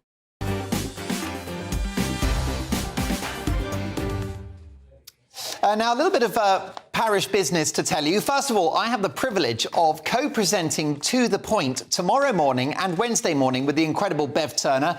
Andrew Pearce is having a well-deserved holiday, and so I'll be in the studio from 9:30. Can't wait for that. That's tomorrow and Wednesday. And also, last night, we beat Sky News for the entirety of the show, and we beat the world-class BBC News from 10 till 11. Why did that happen? Because of you.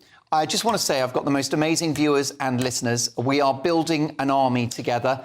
If you're enjoying the show, tell your friends, tell your family, and let's change the world together. And I've got 2 big words to say to all of you for what we achieved last night and over the weekend, which is thank you. And there's plenty more where that came from. So, folks, all of that is true. A couple of emails now. Do you believe Holly Willoughby? She'll be addressing the nation tomorrow at 10.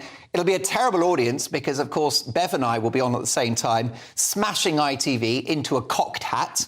But let's have a look at an email from Jack. Hi, Mark. Another great show as always. Holly Willoughby definitely knew what was going on for years and is simply not admitting the truth, as it would kill the show's and hers credibility even further than it has already. She's just trying to save her own skin, but the truth will out very soon. How about this? I think the issue that I don't feel has been cleared up, says Anne, is why did Holly Willoughby want Philip Schofield to leave the show? Was it his brother's court case? If not, how can she deny it wasn't about Philip's unwise behaviour? And you've pointed out an excellent inconsistency in her argument. Alan finally says, Mark, I've got no feelings for Schofield one way or the other. What I don't want to see for the sake of his children is for him to be pushed to a point where he may take his life. Alan, you are so right. The bottom line is I don't think that Philip Schofield is a well bunny. I don't think he's a happy bunny at all. And I think it's very important that he gets family and friends support and professional support as well. That is number one. But that won't stop me calling out some of his lies and hypocrisy. But in terms of his health, I wish him well, and we certainly hope that he's able to get his life back on track. I doubt via the television studios, but we shall see. Now, folks, lots to get through, and we've got the papers at exactly 10:30 sharp. A quick one. By the way, we're trying to get hold of Anne Widdecombe. We've got some Wi-Fi issues. Apologies for that. We love Anne so much. She's a fixture on a Sunday night. Problems with the connection, but Anne will be back next week. But let me ask my pundits. According to the Sunday Telegraph newspaper, Rishi Sunak wants to cut income tax or national insurance by 2 pence before the general election. in a bid to incentivise work and win votes. I'm delighted to say that our newsmaker Anne Widdecombe has prevailed.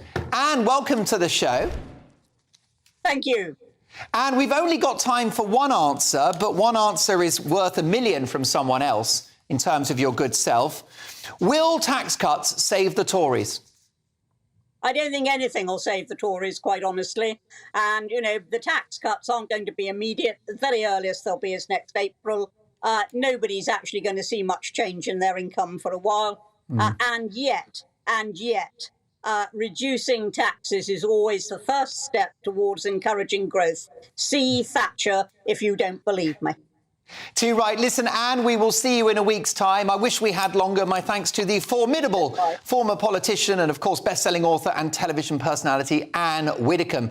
Now, folks, let me tell you that we've got tomorrow's papers coming up. Some very hot headlines coming in thick and fast. Also, we're going to bring you the results of that text poll. Can Britain afford a Labour government? We'll discuss that very, very shortly with my top pundits. The papers next. Don't go anywhere. I joined GB News because I was sick and tired of not hearing my views being represented, not just mine, but so many people that I knew and spoke to. I just couldn't get my voice out there. I couldn't say anything. I couldn't do anything. Whatever the narrative was, I kind of had to follow it. GB News is there to provide a voice for those who have been ignored by the establishment media. We think different things, we've got a different style. GB News is here to be optimistic and positive about the future. It's real kind of dynamic and flowing, with the audience very much at the heart of it, like a big family. Here at GB News, we talk about the things that matter to you. Hearing the voices from right across our towns and cities, especially our towns. All sides of the argument represented with a heavy dose of opinion. We're on a mission here to make a difference. And the GB News family really is here for you, and whatever time of day you can watch or listen. Britain's watching. Britain's watching. We're proud to be GB News. The People's Channel. Britain's news channel. I'm Mark White. As GB News Home and Security Editor, I cover those key issues that are so important to you. Our authorities, our communities doing all they can to combat violent crime. With the public services under unbearable strain, why are we still failing to control our borders? Defence, the first priority of any government, has been continually hollowed out. Can we trust our politicians to protect the armed forces? Join me, Mark White, on GB News. Monday to Thursday, 9 p.m. till 11 p.m. Join me, Dan Wootton. I'll bring you the sharpest takes and hottest debates. Do you not believe in prison? I don't believe in prisons. I'm completely stunned. I guarantee you there'll be no spin, no bias, no censorship. I actually was personally quite offended by it. And no reason to go to bed. So I guess they've always been quite woke. That's Dan Wootton tonight on TV, radio and online. Monday to Thursday from 9 p.m. till 11 p.m. on GB News. The People's Channel, Britain's news channel. You've probably seen politicians interviewed 1,000 times, but we do it differently. We find out who they really are, we don't shout, we chat, and hopefully we bring a bit of light, not just heat. Did you know Kate Moss? Apparently. Do you have a pair of jeans or a pair of jeans? No, of course I don't. What would I do with them? My friends are like, oh my God, what's she doing now? Join me every Sunday at 6 for Gloria Meets, only on GB News, the People's Channel, Britain's news channel. Start the day with GB News. We catch up on all the big stories you didn't hear the night before. And take a look at what the world's talking about this morning. That's right, Monday to Thursdays from 6 o'clock. It's Breakfast with Eamon and Isabel. Straight after breakfast, join us, Bev Turner and Andrew Pearce. We're going to take you through till noon. We'll be tackling the big topics of the day, including the things that the other channels just won't talk about. If it's happening here. Wake up to mornings on GB News, the People's Channel. Britain's news channel.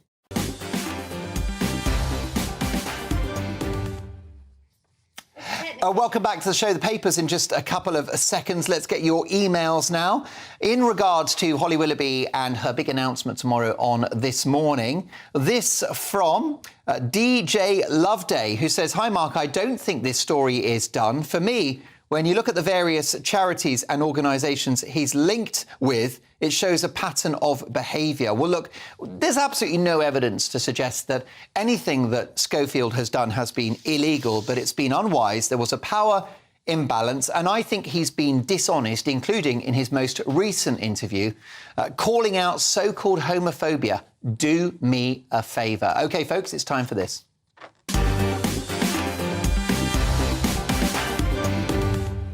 And it's time for the papers, so let's have a look. We shall start with The Independent, and they lead with the following. Prince Harry finally gets his day in court. He does love a good court case, doesn't he? The litigious Duke of Sussex will be in the witness box this week in his hacking case against Mirror Group newspapers. Also, abandoned by UK, 44 Afghans with a Taliban target on their backs. Next up, we've got the Daily Mail. Record demand for 35-year mortgages as rates keep rising. Yes, a record 1 in 5 first-time buyers are signing up to mortgages of more than 3 decades as interest rates soar. But while spreading out the loans makes them more affordable in the short term, it means homeowners will accrue thousands of pounds more debt on the interest of that mortgage over its lifetime.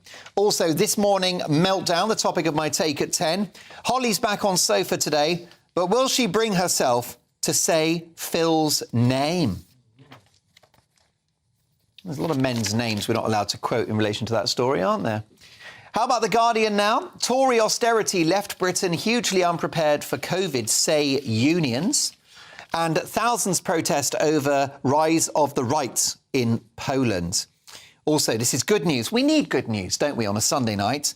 A pill taken once a day cuts the risk of dying from lung cancer by half, according to thrilling and unprecedented results from a decade-long global study.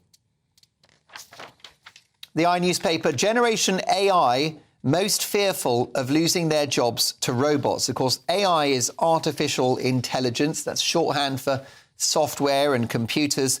52% of young adults aged 18 to 24 are concerned that artificial intelligence systems will damage their employment prospects. This according to a survey for the iNewspaper. Let me tell you, my pundits could not be replaced by robots, especially Neil Parish. You know what I believe AI to be? Artificial insemination as a farmer, but we won't go there. Well, Neil, it's a family show, but... Only of cattle and sheep, I hasten to add. The problem with these ex-politicians, they're so crazy, aren't they? They're so...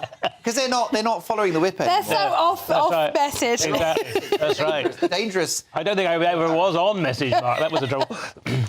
I've never considered your insemination to be artificial. And you can quote me.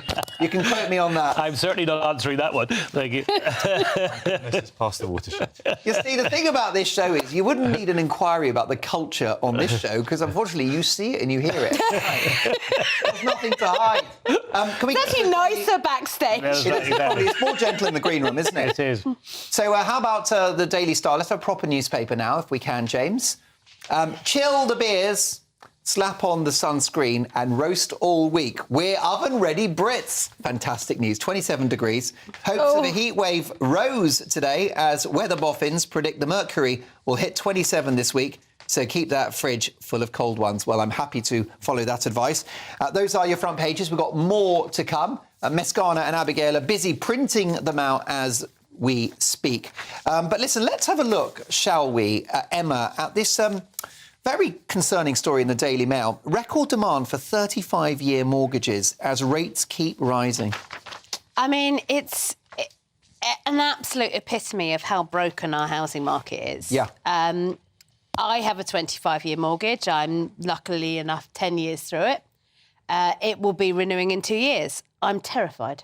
I'm absolutely terrified. But what the rates will be? Yeah, because the reason that 10 years ago I took out, so 8 years ago, thankfully, I took out a 10-year mortgage was because the rates were zero. Yeah. And I thought, well, doesn't technically get lower than that, right? Correct. I mean, with inflation... I'm not great at maths, Mark. I'm no economist, but with inflation, it almost pays you to borrow the money. Yeah. But we are just so bad at letting the next generation be a part of the home-owning culture.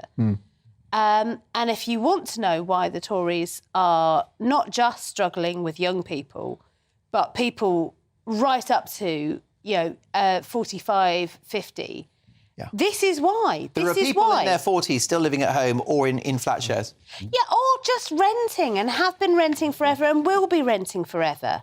And there is, you know, if you want... Thatcher had this vision of a home-owning democracy, but the policies that she enacted to make that happen worked for one generation and one generation only. And this is the result. Everybody else is locked out. Neil. Mark, I'm old enough to remember the 10, 12, 15% interest rates.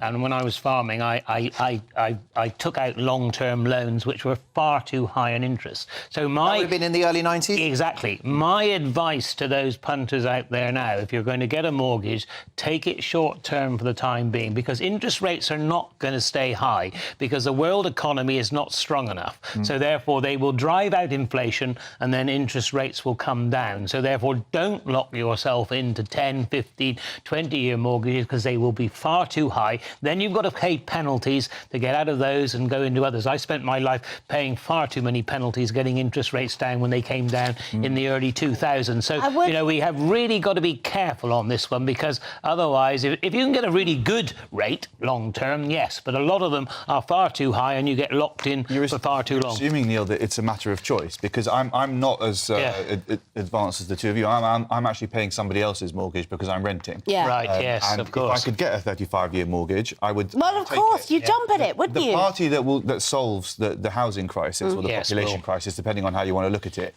will be in power for the next 10 years.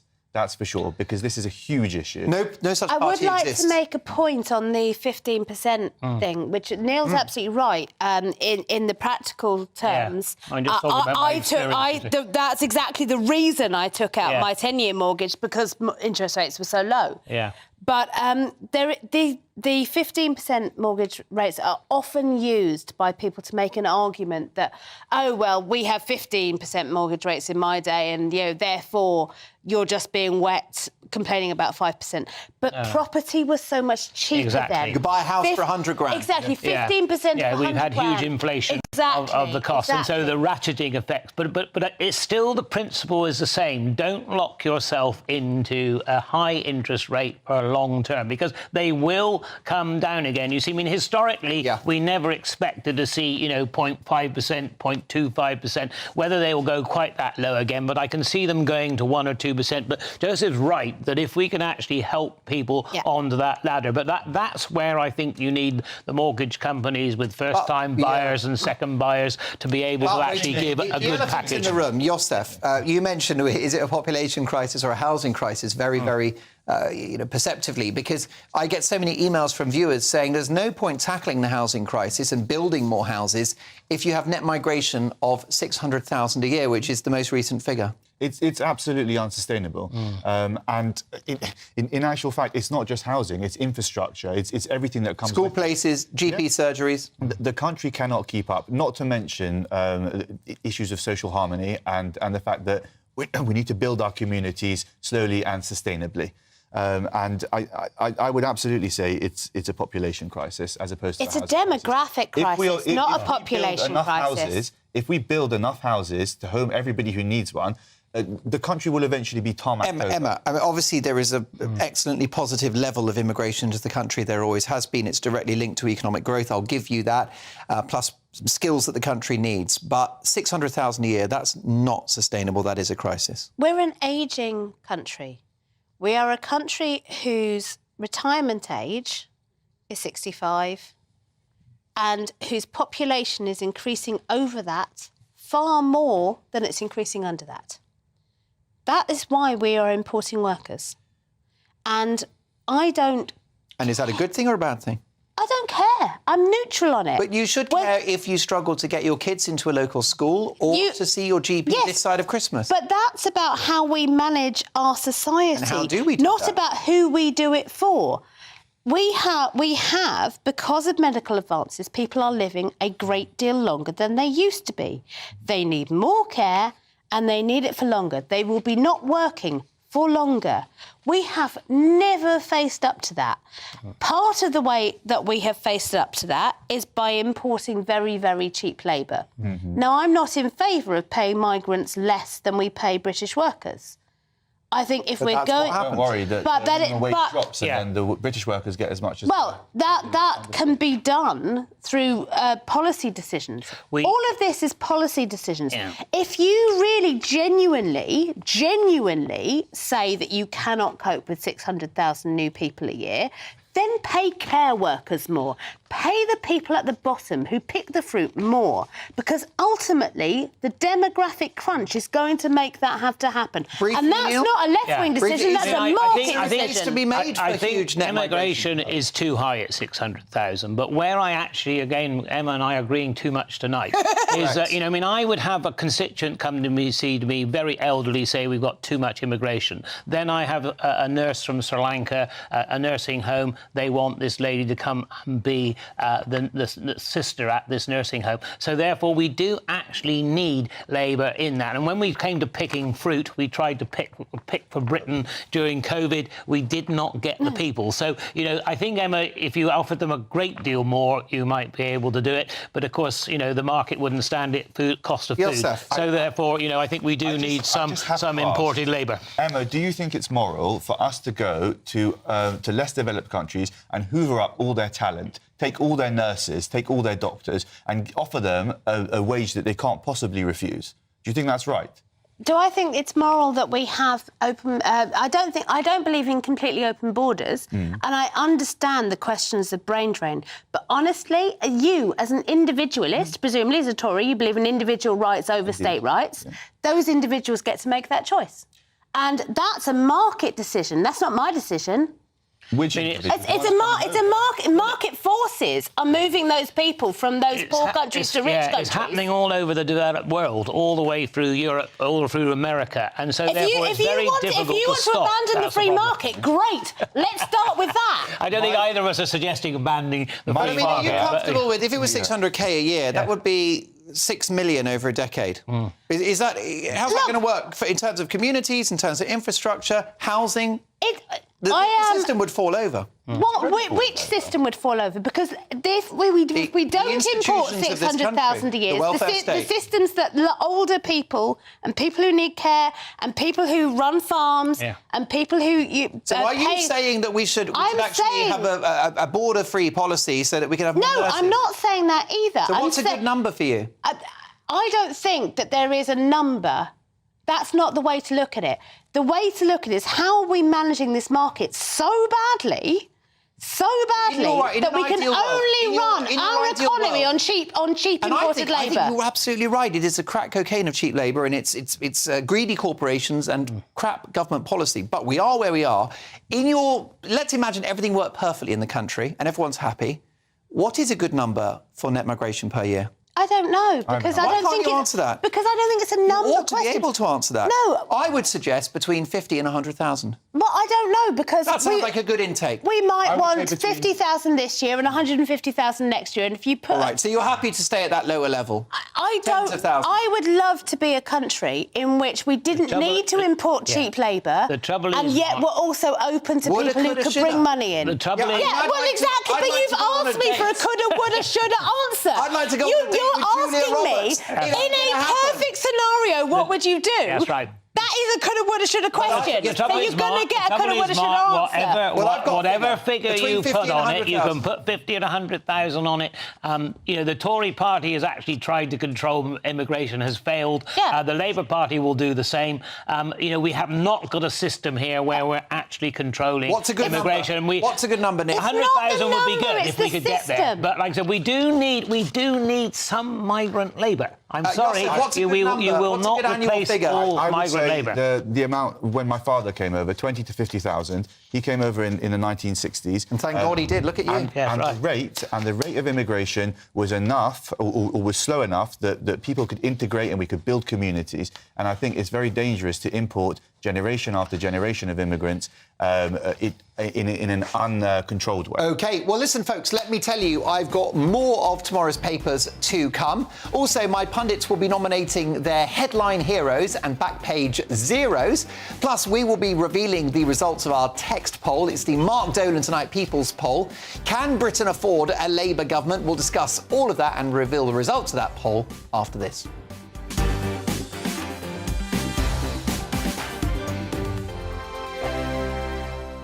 First and foremost, I'm a GB News fan, and I was before I was working here. Just love the fact that we're asking the questions that a lot of establishment media won't ask. With a bit of a twist, we not only want to inform you, but we want to keep you entertained. It's worth the drive because you get in and the team's all ready and waiting, they're itching to go, and it's a proper little family. GB News is the People's Channel. It's the audience that makes the programme sing. We're giving our viewers and our listeners a voice. I see the thousands of your letters, tweets, emails, you name it, coming in. Britain is broken.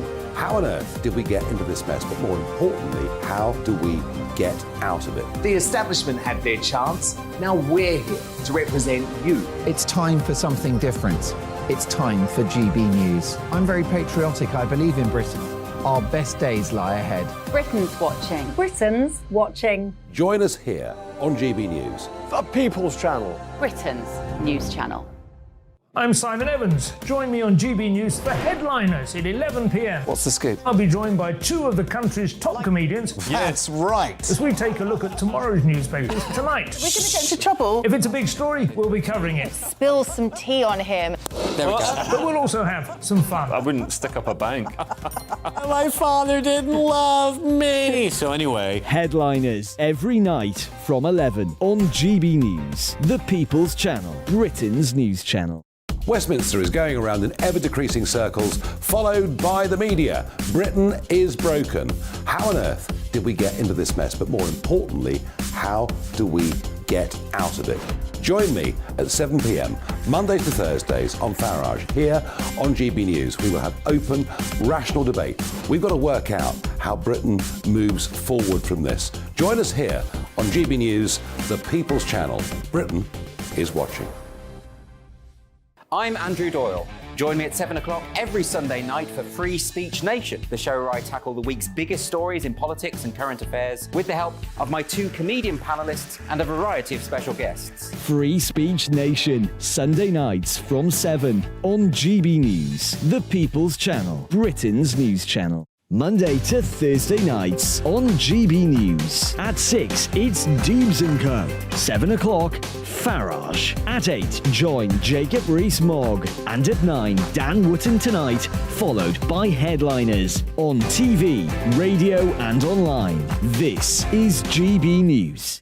Every Sunday from 11, join Michael Portillo. There'll be topical discussion, looking at the week before and the week to come. So kick back and relax at 11 a.m. on Sundays on GB News with me, Michael Portillo. GB News, the People's Channel, Britain's news channel.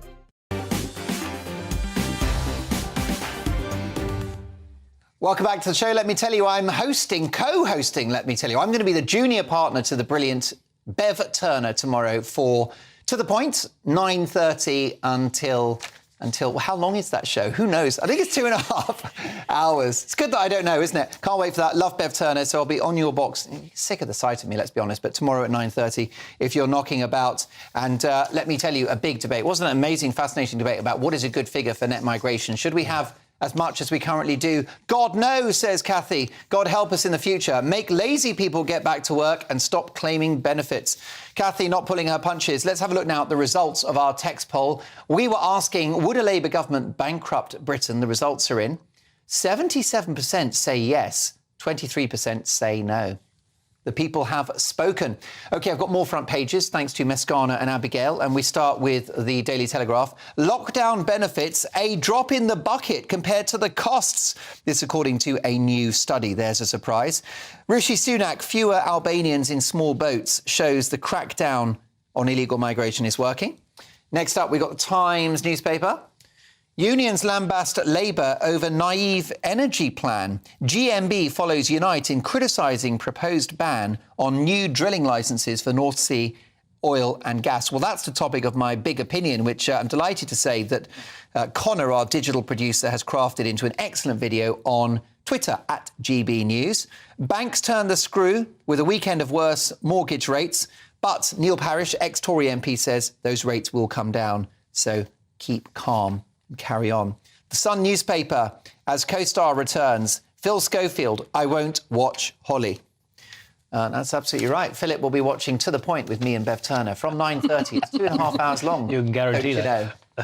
Right, look, we've got so much to get through, and let's react to all of these stories with my pundits, social worker and political commentator Yosef David, journalist and political consultant Emma Burnell, and farmer and ex-Tory MP Neil Parish, financial advisor to the British people. Mark Dolan, tonight's economics editor. The reason why is because you bring good news. Listen, we've got a little bit of time just to talk about this story in the Telegraph. Lockdown benefits, a drop in the bucket compared to the costs. Yosef, there's a surprise. Well, I have to say that during lockdown, I adhered to it, and I even had some choice words for people who didn't. After the fact, I think that there does need to be some investigation as to the cost or benefit of it. But I will say two words. Ismail Abdul Wahab. Everybody should know that name. That name should be as synonymous and as recognisable as Victoria Climbié and Baby P. That was a 13-year-old boy who died alone in a hospital without his parents. That is, for me, what encapsulates everything that was wrong with our response to COVID. Completely right. The human price that we paid is truly shocking, as well as damage to the economy. Emma, unions lambast Labour over naive energy plan. So this is left-on-left action here. This is friendly fire from the unions to Keir Starmer. This is over his plan to not grant new licences to North Sea developers if he gets into power. Which slightly bears the lie to your big opinion that Keir Starmer is completely in the union pockets and does everything they tell him to. Fair point. I think you're right. I mean, this is, I'm delighted that GMB actually agree with me. There you go. I think the unions have got this. Absolutely, it's got it right. I want to go green. But we need the insurance policy, don't we, of a bit of oil, a bit of gas. So, insurance policy, I don't disagree with. I have travelled massively over the last decade on nuclear power. Because I do believe that there are trade-offs to be made about having a baseline. Some of the things you said in your big opinion I would massively disagree with. For example, solar power. Solar's quite an outdated word because it's actually photovoltaic. It's about light power. And it doesn't really matter whether the clouds are in or out, we get light. The sun's really quite a powerful thing. Surely more sun helps. It does its job. Surely more sun helps. No, actually, not as I understand it. With genuine modern photovoltaic, it really doesn't matter whether it's bright sunshine or... OK, all right, fair enough. Well, look, point taken. This is the show where the presenter enjoys being disagreed with. We are a bit against the clock, so could we get to Yosef, your headline hero today? So who's caught your eye? It's Suella Braverman, the amazing Suella Braverman, who is tackling red tape and non-crime hate incidents will no longer be recorded unless they're the most severe examples. And this is really ridiculous. This is when coppers turn up at your house because you sent an unkind Facebook message. Yes, and she leads with the line, it is not a criminal offence to hurt somebody's feelings. What a breath of fresh air. Breath of fresh air. How about your headline hero, Neil? Molly Kingsley. She was the one who sort of headed the campaign to keep schools open. Brilliant. Stop the masks being worn in schools, because, I mean, we've got a whole generation, really, that suffered from the lockdowns in schools. I mean, we took the necessary medical advice at the time, but it all moved. And, a lot of people suffered. And, I lived through an agonising time, really, over all this stuff, where you were given conflicting medical advice and you tried as an MP to actually make the right decision. Sometimes we did, sometimes we didn't. And, of course, it was horrendous. But I think she did a great job in actually trying to keep those schools open, because it's not just about education, it's about socialisation as well. And you won't find anyone that's willing to defend school closures now. Listen, Emma, what about your headline hero? Who's caught your eye? Who's in your good books? Oh, so mine is Ted Lasso. Brilliant series on, is it Apple TV? Apple TV. We've had the finale of the finales and I cried through the whole thing. This is a comedy show. Could you give us a kind of one-line... It's a comedy show about a goofy American who got randomly and through a very sort of twisted plotline brought in to run a Premiership football team. And what I love about it, as Aidan... your wonderful sports commentator. Oh, lovely Aidan McGee. I know absolutely nothing about football. Although he has told me to use the phrase, that's the magic of the FA Cup. But it's a great football show that does the football just well enough. But what it's really about is human beings. And Ted Lasso is a bloke. And he's a proper American bloke. And he doesn't mess around with being a bloke But he He's a bit like Neil expands Parish, but like Neil Parish, from the States. It's a but even lovelier. Oh, was it how one is that of those, possible? if you can, was it one of those lockdown shows at the start? Or As I understand it, although I didn't watch it during lockdown. Right, no, because, well, look, I think it's a brilliant show, very well crafted, so well done to Ted Lasso.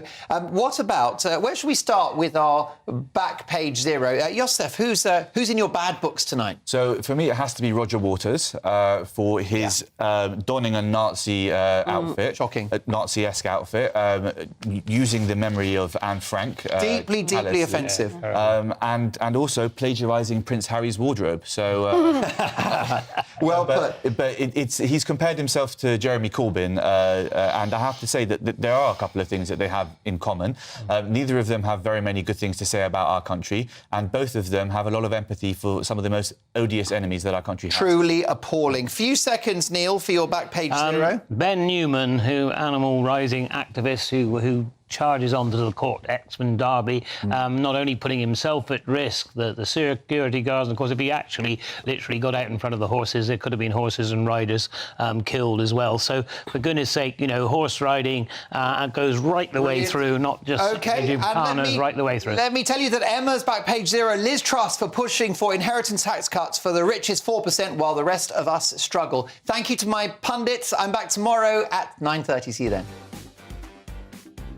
I'm Jacob Rees-Mogg, the Member of Parliament for North East Somerset and a former government minister. For years, I've walked the corridors of power in both Westminster and the City of London. We need to have the arguments, the discussions on how we make it better. Crop failures, famine, war, suffering on a scale completely unimaginable. We are putting the cart before the horse. As Charles I said at the scaffold, he was the true defender of liberty. Yeah, I've completely derailed the conversation. Join me Monday to Thursday at 8 p.m. on GB News, Britain's news channel. It's all about family, being in people's living rooms, all the interaction and getting to know who our viewers and listeners are. When I was young, my dad used to say, no, stop arguing. I wanted an outlet that would enable me to give my opinion. People are going through a really hard time right now, and I know that you don't feel like you're being listened to by the establishment. I came to GB News because it's the People's Channel, and I want the audience to have their say on the events of the day. We're dynamic. We do something different. Democracy shows that the wisdom of the nation is in its people. I get to travel to find out what the story is from a personal perspective. The British people aren't fools. We know when we're not being told the full story. We've got to work out how Britain moves forward from this. It's the best country in the world. The establishment had their chance. Now we're here to represent your views. Britain's watching. Britain's watching. Britain's watching. We're proud to be GB News, The People's Channel. Britain's news channel. Join me, Patrick Christie's, Monday to Friday, 3 till 6. We tackle the day's news agenda like you've never seen before. It's high tempo, high octane, the most controversial topics, and the best guests. You will not be able to take your eyes and ears off it. I'm not afraid to ask the questions that you really want answered. 3 till 6 p.m, Monday to Friday on GB News, the People's Channel, Britain's news channel. Join us every night on GB News at 11 p.m. for Headliners, which is 3 top comedians going through the next day's news stories, which is exactly what you need, because when the establishment has gone crazy, you need some craziness to make sense of it. So join us 11 p.m. every night on GB News, the People's Channel, Britain's news channel. Join me, Camilla Tominey, on Sunday mornings from 9:30, taking the politicians to task and breaking out of SW1 to see how their decisions are affecting you across the UK. Bursting the Westminster bubble every Sunday morning, only on GB News, the People's Channel. Britain's watching. I'm Jacob Rees-Mogg, the Member of Parliament for North East Somerset and a former government minister. For years, I've walked the corridors of power in both Westminster and the City of London. We need to have the arguments, the discussions on how we make it better. Crop failures, famine, war, suffering on a scale completely unimaginable. We are putting the cart before the horse. As Charles I said at the scaffold, he was the true defender of liberty. Yeah, I've completely derailed the conversation. Join me